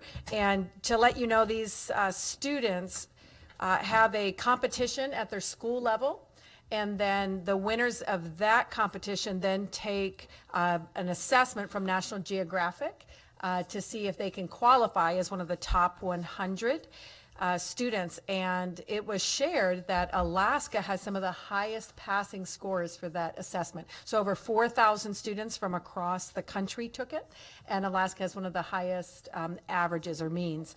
These kids, we were just kind of having fun. The third person from the right is Riley. He actually took home the championship last year, and I talked to him right before that because last year they got a t-shirt and some prizes. This year the winner took $1,000 home. So he's like, I want to win this year. But we did have a winner from Anchorage. It wasn't Riley. It was an ASD student from Romig Middle School, a young lady named Alana Bell Torado, and she is the first female to win the Alaska GOB in over 10 years. So we'll get her here in front of us at the school board. So that was very exciting last week. Also, another grand championship was the Science Olympiad, and Northern Lights dethroned a team that had over, I think, 18 years of wins at the middle school, Teelan Middle School from the Valley. And Northern Lights ABC performed exceptionally well during this year's State Science Olympiad, taking home the title and an invitation to the Science Olympiad National Tournament at Cornell University in Ithaca, New York. 2 teams of 15 students each were led by their science teacher, Carol McKee, who had been teaching at Northern Lights for 13 years and coaching Science Olympiad. So generally, you take a team of about 15. So probably the winners, you can tell the ones with the medals on. It takes similar like a track meet where individual wins then support a school-wide win. A lot of other states take all their winners and create a new team. What we do is whichever school had the most wins goes. And so we're just competitive kids, and they will be heading off to that national competition this summer. On Saturday, the 23rd, this past I guess it was 2 Saturdays ago, Romig Middle School Math Counts team led by Coach John Bruce took first place overall in the state Math Counts competition, including 3 of the top 4 individual spots. And this is actually Romig's 3rd state Math Counts title in a row, and their 6th in the last 10 years. And if you'd like more information just to understand what Math Counts is, you can just look up mathcounts.org and get that. But certainly this team is terrific.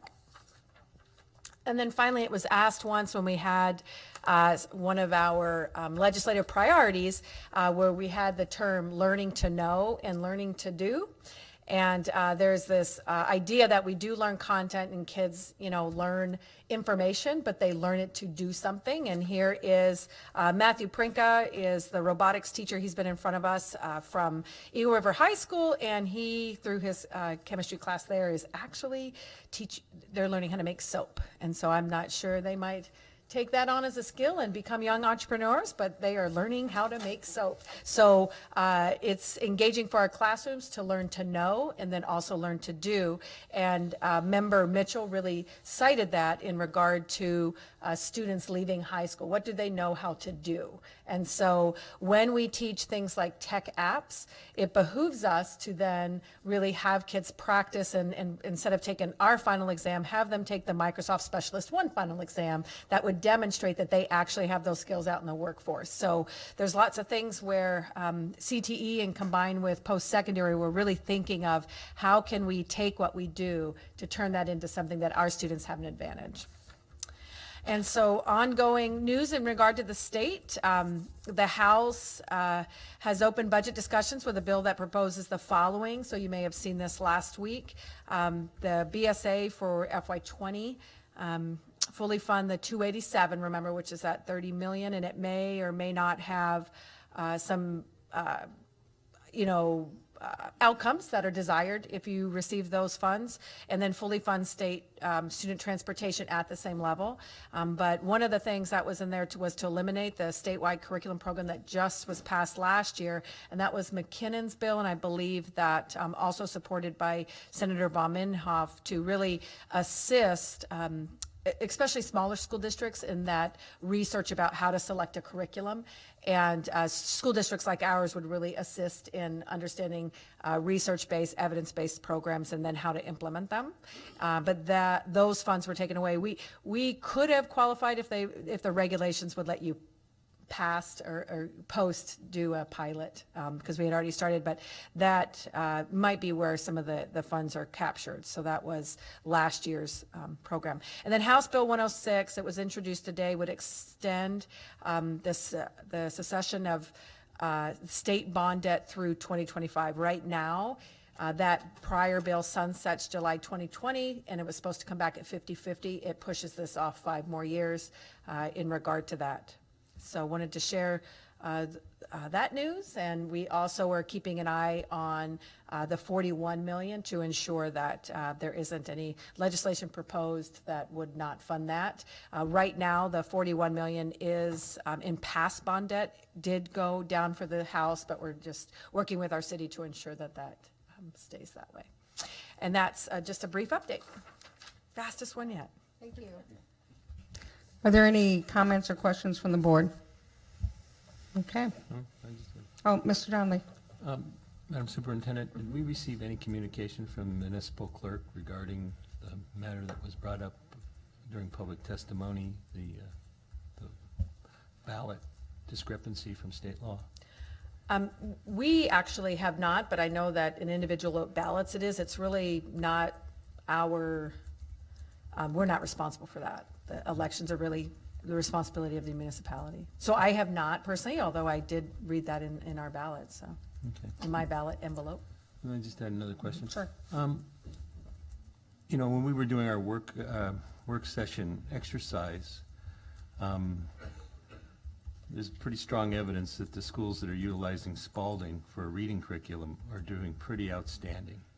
And I was just wondering if we are considering at all expanding Spalding into some additional pilot schools. It seems like a way we could really address the issues regarding getting kids reading by 3rd grade, because the Spalding kids are reading by the end of kindergarten, literally reading books at the end of their first kindergarten year, and in 1st grade they're just dominating those stats. Are we looking at all about picking some additional That's a great pilot question. programs? And I'm quite familiar with Spalding because I was a principal of a school that utilized Spalding. And it does have come with some hefty fees in professional development, that it really is a phonics and phonemic awareness program. It's not a full reading program with comprehension. It literally is early skills. And so what we've done when we selected a program, we chose a program that utilized phonics and phonemic awareness. So we do have a program, not probably as structured as Spalding, because I'm familiar with Spalding, but it is something that we can provide the professional development that is tied in with the comprehensive side. And those priority plans are just, I mean, if you think of the word priority or non-negotiable, some of those priorities are to ensure that we actually do those pieces of phonics and phonemic awareness daily. So I would say that our program is set to do that, to change how we teach and use a common phonics phonemic awareness program for early literacy of sounds and blending, which is exactly what Spalding does. But looking at those metrics that we were examining during the work session, some of our schools with the most advantageous demographics have been utilizing the new reading curriculum for the last couple of years, but their 1st graders are nowhere near what the 1st graders at the schools that are utilizing Spalding. I would challenge, through the president, to look at, I would challenge that assumption and take a look at the schools that have implemented the program with integrity and really tried, because you will see that their word attack skills, their nonsense word fluency, their letter sound fluency, as well as their letter naming fluency, all those early literacy are quite high. And actually in the range, not all the way in the range, but they are above 70% to 80%. So schools that we have seen, and they're not in the most advantageous socioeconomic, they're actually in schools that actually have high poverty. When the program was done for that early literacy, they actually perform as well. There's evidence there if you were to look at each of the schools. So we're working through some of the implementation. It's honestly, the hardest part is that if you went to school and did not learn the sounds of letters, and we have 26 letters in the alphabet, 72 sounds of the alphabet, so it's quite different, that it is adult learning going back and understanding that. That part of it is the biggest piece, I would say, right now in our implementation. We're reteaching those skills that, when I had a reading class, I didn't learn that either when I became a teacher. That wasn't part of the program at my school, but yet I had to learn afterwards. So we're doing a lot of the professional development in regard to that.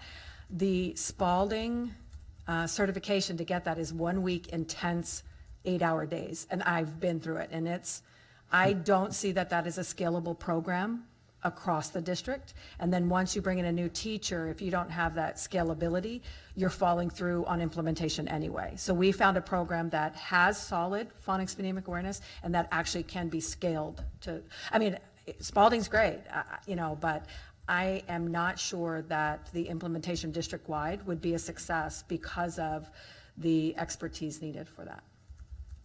So are you projecting that we'll have more efficacy with the teaching of the curriculum, and that's going to start pulling up some of those scores we were looking at during the work session? I do believe so, yes. Schools that I'd like, to just, if the board would like, Creekside Elementary, Fairview Elementary, some schools that you'd be surprised, the implementation in the early stages with, again, it's, kids usually come to school knowing their letters because they sing ABC. It's the letter sounds, and then turning those into graphemes, what they look like. So those are the two more difficult so if you think phonemic awareness, you can do in the dark. You can hear sounds in the dark. And then the phonics is actually the grapheme, what it looks like. We're relearning those, but those are a solid part of our program. And not only are they a solid part of the program, they make up a majority of what we say should be done every day, 10 to 15 minutes. But we're relearning them. Like some folks, we knew different programs, but we're all narrowing down to that program in the book. So, but I wouldn't say that we're stopping Spalding, but certainly the scalability of Spalding is difficult. Yeah, I'm laughing because as a Spalding parent, I had to learn those sounds also. So I completely appreciate the challenge, but I do think it's so successful that it's worth considering some expansion of its utilization depending upon how what we've gone to is working. Those are good points. Thank you. Any other board comments or questions? Okay. Ms. Mitchell. I move to approve the consent agenda, ASD Memorandum Number 126, Personnel Report, the December 17th, 2018 Executive and Regular Session Minutes, January 7th, 2019 Special Meeting, Work Session, Executive and Regular Session Minutes, and January 22nd, 2019 Work Session and Executive Session Minutes. Second. Thank you. Are we ready to vote? Board, student vote? Are you gonna vote? Yeah. Board members, please vote.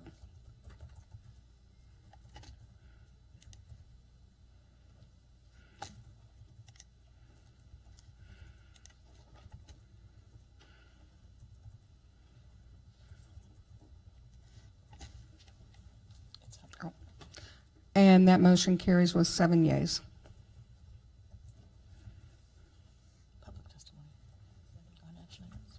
Right, so on our next, I'm going to read a statement for our action public testimony. And an action item memo is first introduced by the Vice President. If second by another board member, I will open the floor for public testimony. If you have already signed up in advance or indicate you are interested in providing testimony, I will call you to come to the front table to speak. You have 3 minutes to talk, and you will see a timer on the screen to your left to monitor the time remaining and inform you of when you need to conclude. After all testimony closes, I will open the floor for board discussion, followed by the student board representative vote before finally calling for the official vote. The voting results will be displayed on the screen.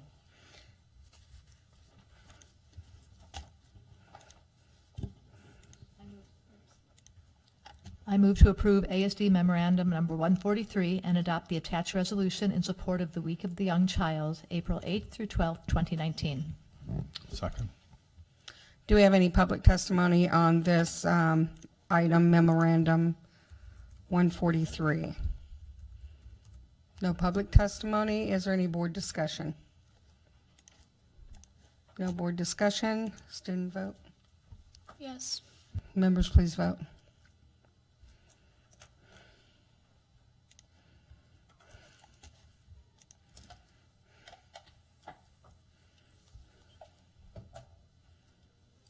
That motion carries with 7 yeas.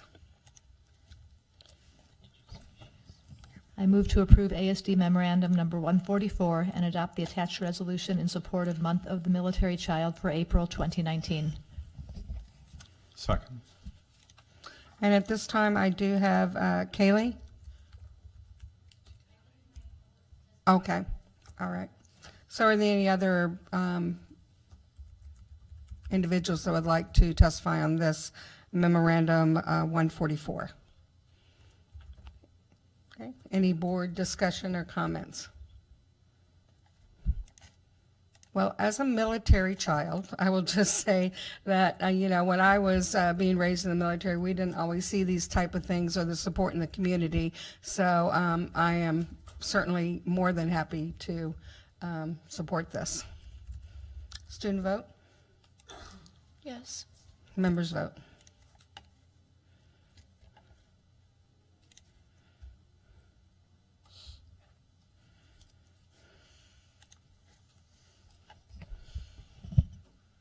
And that motion carries with 7 yeas. I move to approve ASD Memorandum Number 145 and support the attached resolution opposing reductions to state education funding. Second. And I believe we have Tom Claymeyer.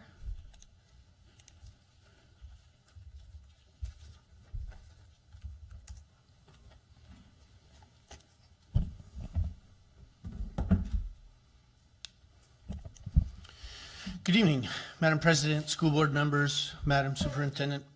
Thank you. On behalf of the Anchorage Education Association, I wanted to thank you for bringing this resolution forward to oppose the governor's unconscionable budget proposal. As you know, I'm a social studies teacher, and my favorite subject to teach was always economics because it helps students better understand the world around them, and that really is every teacher's goal. If you were to pop into my classroom during the first lesson of the semester, you'd hear me explain to students that the most fundamental problem that we face, really the reason why we study economics, is that we have limited resources and unlimited wants and needs. Therefore, we must choose how to best allocate those limited resources in order to meet those needs. In our own lives, that simply means that people spend the money they have on the things that they want, that they value the most, and they don't spend it on things that they don't value. At the state level, a budget then becomes far more than merely an estimate of planned revenues and expenditures, but nothing short of a value statement, a reflection of the beliefs of the state as a whole. This is important because Mahatma Gandhi probably said it best, that the true measure of a society can be found in how it treats its most vulnerable members. It doesn't take a deep dive into the proposal to see that public education is not valued and our children are not valued there. Who are more vulnerable than our children or more valuable to our future? To not invest adequately in their education would be devastating for our community and those all across the state. I appreciate your advocacy and the stand that you're taking on behalf of Anchorage students to demonstrate that they are valued members of our society. I urge you to send a strong message to the governor by voting unanimously to pass this resolution and to keep the pressure on the legislature to honor the promise made last year when they too demonstrated that they valued public education through increased forward funding. Thank you very much. Thank you. Is there any other testimony on Memorandum 145? Yes, sir. If you come forward and state your name, please.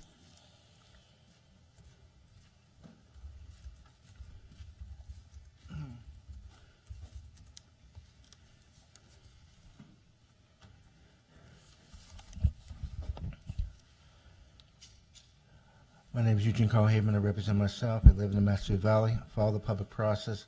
When the public process is done, appropriate decision made by the governing body is more like the public interest. I do appreciate you having a place for public comment on this item. Thank you very much.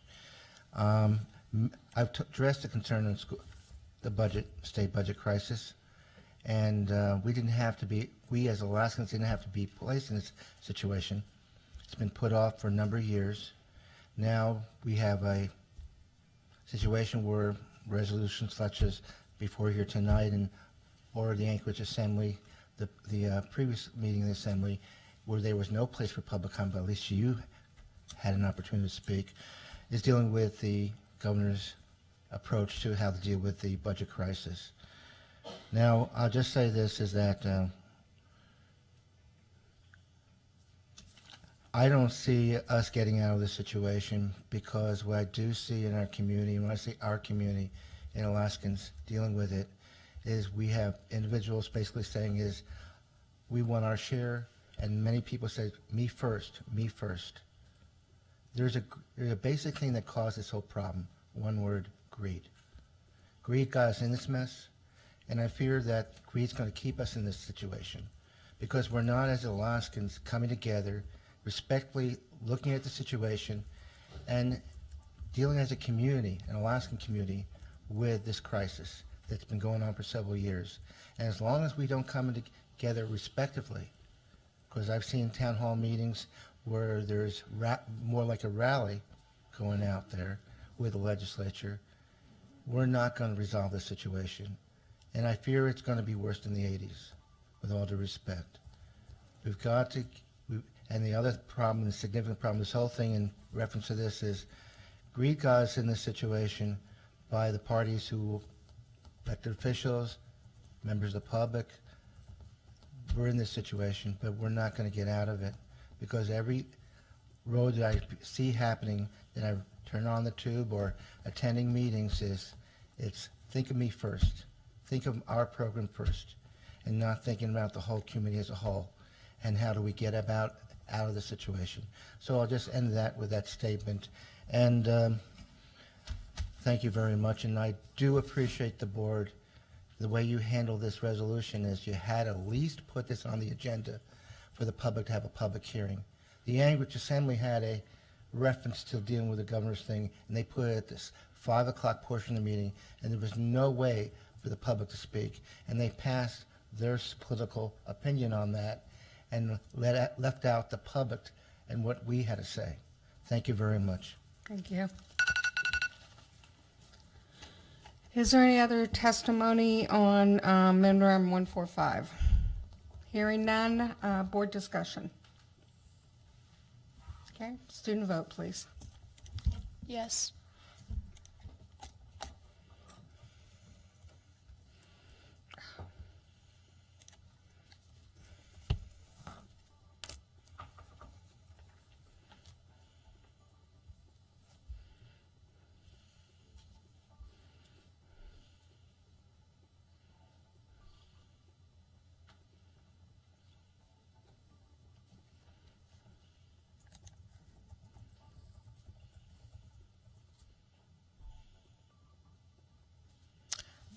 That motion fails with 3 yeas and 4 nays.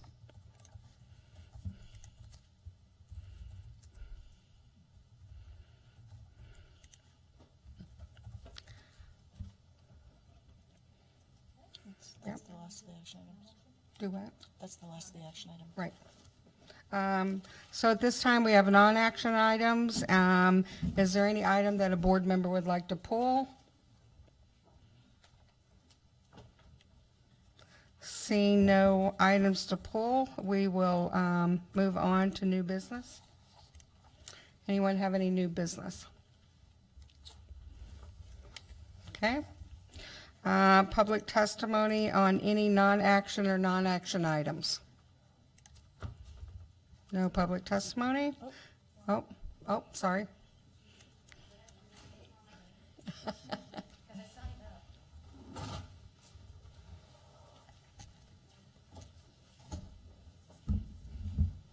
So can I give you something? Is that against the rules? Sure. Just hand it to me and I'll.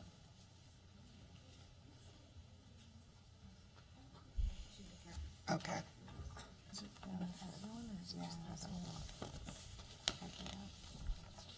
Is this just a pass around, Keely, or is it? Yeah, is it one for so that everyone? you can see what I'm referring to, Oh, please. I see.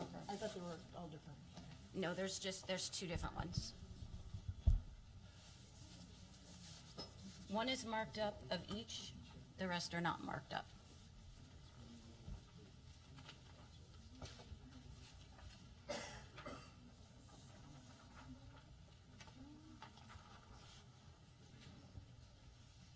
Were they supposed to get one of each?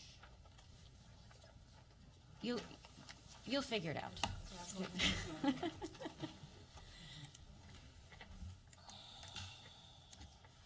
Oh, darn it. I grabbed the wrong Well, I grabbed the wrong piece of paper with the wrong speech, so I'm winging it.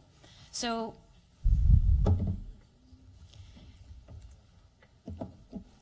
these are pieces of Eagle River Elementary School.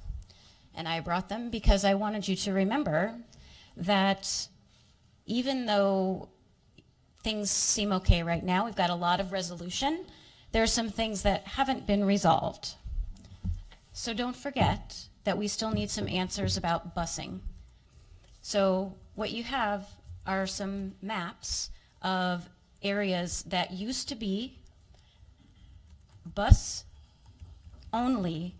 areas for Eagle River Elementary School that you are proposing now will be walking areas for Homestead Elementary School.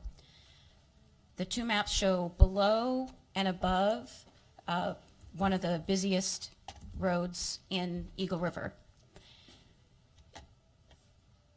It's just ridiculous for you guys to not reevaluate this area for being walked by elementary students. I know that it has been evaluated, but never for crossing the street for elementary school students. I know it doesn't matter. Your rules say if it's safe for any student, but you guys have never evaluated it for crossing that street. Greening Middle School is on the same side of the street as that walking area. On the other side, one of the maps is drawn out with a black line. That takes 45 minutes to walk. It's a long walk. You have to walk on a very icy strip of road where there's not a stop sign, and generally you avoid that area at all costs if you're familiar with Eagle River. So I urge you, I beg you, to please reevaluate this busing situation for those that are, those students that have been moved into Homestead. My other concern is that the students that are now in the optional program, that are now in Fire Lake, these families want to stay in the optional program, and a lot of them live in the previous walking area and previous busing area for Eagle River Elementary. And we were told there was a plan, working on a plan for busing, but we haven't heard anything else. So please let us know what's going on. Let us know that you have a plan.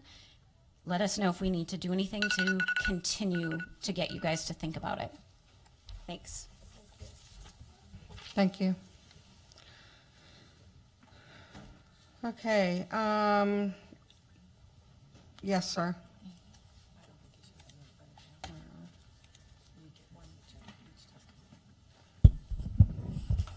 Point of order, Madam President.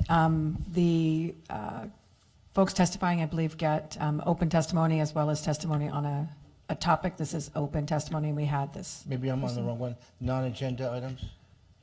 Did I mess up here? Non-agenda items were before. This is, again, non-agenda items. That's what I'm talking about. Did you testify on non-agenda items already? They're allowed to speak on twice. That's what I was understood. Okay. And it's not an agenda item, okay? I'm not, thank you for checking. Thank you very much.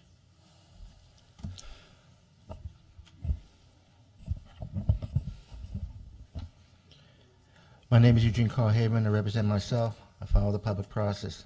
When the public process is done appropriately, a decision made by the governing body is more like public interest.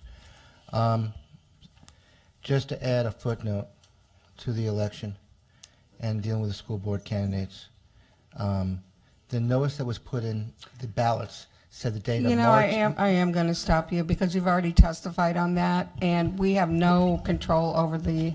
Point of order, just whether you have control or not, I have a right to speak, and it's a non-agenda item. But you've already spoke on that topic, for sir. 3 minutes. Excuse me, I was adding a footnote to that. No, sir, it's three minutes on. The board has a right to overrule the chair. Are they going to take that right, or are they going to be silent?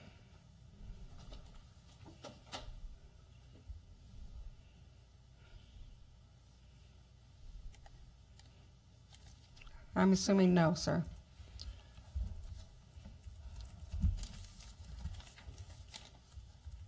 just broke state law. Thank you.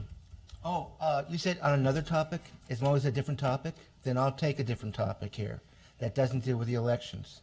How you like that one? Nice try.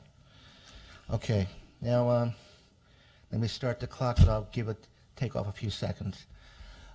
Last week, I attended the Alaska Judicial Council meeting chaired by the Chief Justice. At that meeting, it was dealing with the judgeships and the candidates and so forth, as you read in the newspaper, conflict between the governor and so forth. The meetings were not taped, and there was no place for public comment. State law, not the open meetings law, requires that you provide a reasonable opportunity to publicly heard. The chair who came up to me before the start of the meeting, recognized me from attending other meetings, introduced each other, and I informed him of that law, and they looked the other way. So with all due respect, it's continued. We got a serious problem. We're talking about judgeships here, and I never dreamed I'd be at the level of questioning the Chief Justice in the state Chief Justice. And this is another subject totally different from earlier this evening. So with all due respect, I'd like to add this line here. And I attend a lot of meetings and attend a lot of issues from the railroad, which the Alaska Railroad met last Thursday, same day, and they were out of touch with the idea that they need to put notices on the state website for their board meetings. That's how bad it is. They were in the dark, and I remind you too, as one of the members of that board happens to be a former governor of our state. But I'd like to also address this, is that your actions tonight, as far as cutting me off of previously comments, was unfair. And those who heard this video audio would raise concern of being cut off in this matter. The most important decision a governing body has to make, and yes, you're not in charge of elections, is the certification of the election. And you need to be kept informed. And the end result is you cut me off on trying to bring additional information on that subject. So I'll end with that, and we wish everyone the best, but it's proved myself that it's only going one direction, and it's not a good direction. Thank you very much. Oh yeah, just one footnote. I couldn't help but notice, this is not going after you on a question, but pretty much that press room left. You know, the meeting was over early, getting over early, but they left early. So it just says with the press that are here with video cameras, that they really don't want to pay attention too much of what's being said. Thank you very much, and have a good day and evening. Thank you. Any school board? I'm sorry. Oh, yes. Is it a different topic? Testimony. Well, I was going to tag on, since it's a non-agenda item. Madam President, I think it's one public testimony per topic, but we can take your testimony and we'll follow up with you. Like written testimony? Yeah, no, I can email it. That's why I just Oh, thought I would say okay. if we were doing an extra, I would No, just jump in and tag on. Thank you. So at this time, do we have any school board or administration comments? Yes, Mr. Donnelly. I did submit a proposed board rule change, policy change to the governance committee that would say at our committee meetings that we would have a comment period for the public.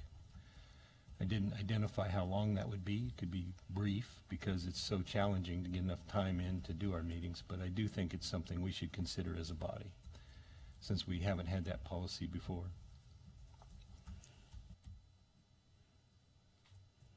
So I'm assuming the governance committee has that and is taking it under consideration. I have a list. So back in December, I solicited from the full board everything you wanted for the spring, and some board members provided that in January. And then I built my agendas and shared those each month. And I would encourage the next year to do a similar fashion, and we'll provide all of that board members have suggested. Comment on that.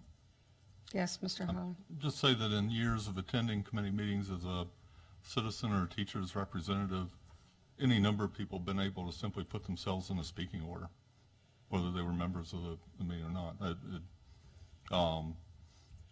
It doesn't necessarily occur to people to do it, but at times when people have asked and since then simply raised my hand And I was put in the order just like anybody on the committee would be. So I think our committees generally function in a very open way if people are there. And I think you chaired a meeting that was far more public comment than it was member comment by a long shot. Yes, Mr. Donnelly? Yeah, thank you, Mr. Holloman. That's true. Every meeting I've chaired, I've always allowed public comment at, but that has not always been the practice. Different chairs of the committees have utilized different rules. So my suggestion is that we adopt a rule as a board of whether or not we would have public comment. And I come down on the side of allowing some public comment at every meeting because I do think it's more consistent with the existing state statutes. Well, and I do agree when I was not on the board and would come to committees, they didn't take testimony. So nobody allowed you to say anything because believe me, I wanted to say a lot and I couldn't. So I think every committee chair at this point, I don't know that do we have a board policy that there's no, I thought it was up to the committee chair. I believe the Open Meetings Act, or I've looked up what Member Donner's shared, and I think it's a worthy consideration. I don't know right off the top of my head. I've had people have public comment if they showed up and tried to make sure they felt welcome, had an opportunity to talk if we had time, or right. But I think it's worthy for our board to discuss best meeting practices. You know, we're kind of busy this month doing superintendent evaluation, but right. we have the summer to make sure we're refining our processes, and I think that's a good ongoing practice. Right. And I almost don't think this should come up in a committee meeting. This needs to be a board decision. As far as how those committees operate, whether allowing, well, it can go through the committee and then present it to the board if they'd like to enact that. But note taken.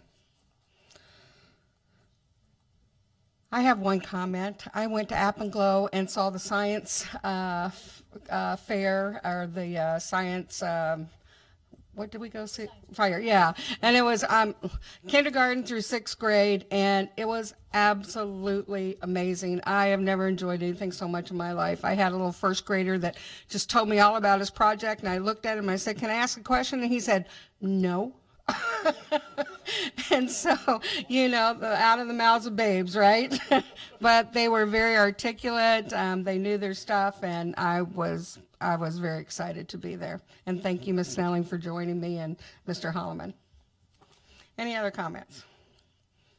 Yes. So I'm not, this has been a fun little social experiment this evening. I'm not normally in the practice of sharing my personal life, but I do want folks to know that I do have a new last name because I did recently get married. And so you guys will start to see it come through on different documents and emails and other things like that. But I figured I would get that out of the way right now. Actually, I did see that, and I was like, who is that? Do we have somebody that's not supposed to be there? May I announce Mrs. Vacalis? Not Mrs. George Vacalis. Oh, now it gets really good. Well, congratulations. Congratulations. Mr. Holloman. I would like to say that I think it'd be good at a work session if we could be briefed on the impact of Central. Like a lot of people, I made the assumption that there was unused space. And I realize that may not really be the truth because most schools will expand to fill the volume of the container they're in. But I'm sure it does have an impact, and I would like to know exactly what that does and all. And I will say we will delight in watching to see if you forget and use the wrong name a whole bunch of times. Not like some other people on the board have done, but we'll be watching. I just had one more quick. Yes, Mr. Donnelly. I was wondering if the voters approve the bonds, which has the money in it for school security upgrades. Right now, several of the bathrooms are closed actually because they don't have adequate security cameras to cover those bathrooms, egress and coming in and out. Okay. And which makes it, very challenging for the students. So I'm just wondering if that's on the list for the upgrades that would be done. I can, through the president to Member Donnelly, I'll take a look at that. I believe the schools that were on the bond, and we'll update the board on this, were majority of the elementary schools, but we have taken, similar to the notice today, the upgrades at Chugach were for the same reasons, putting cameras where there's out of view, and we did that now that we have both schools in there. So the cameras, while they may not be part of the bond, they are on to get, but I'll get the answer in regard to service and when that is on the timeline. So all the schools that had blind areas, we're addressing those with the digital cameras. That's a good question, because that's come up from principals. They want all views to be able to be seen. Thank you. Anything else?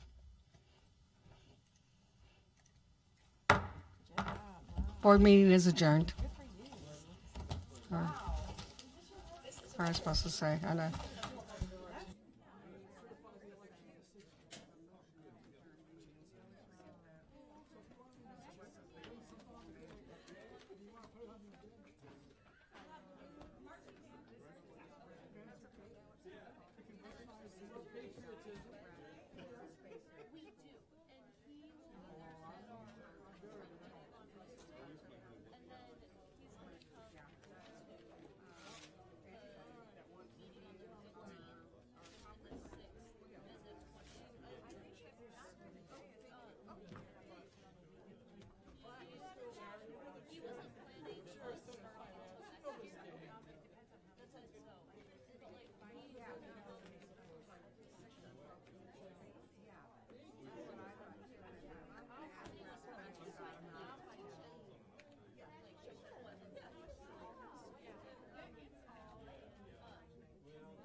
Sometimes.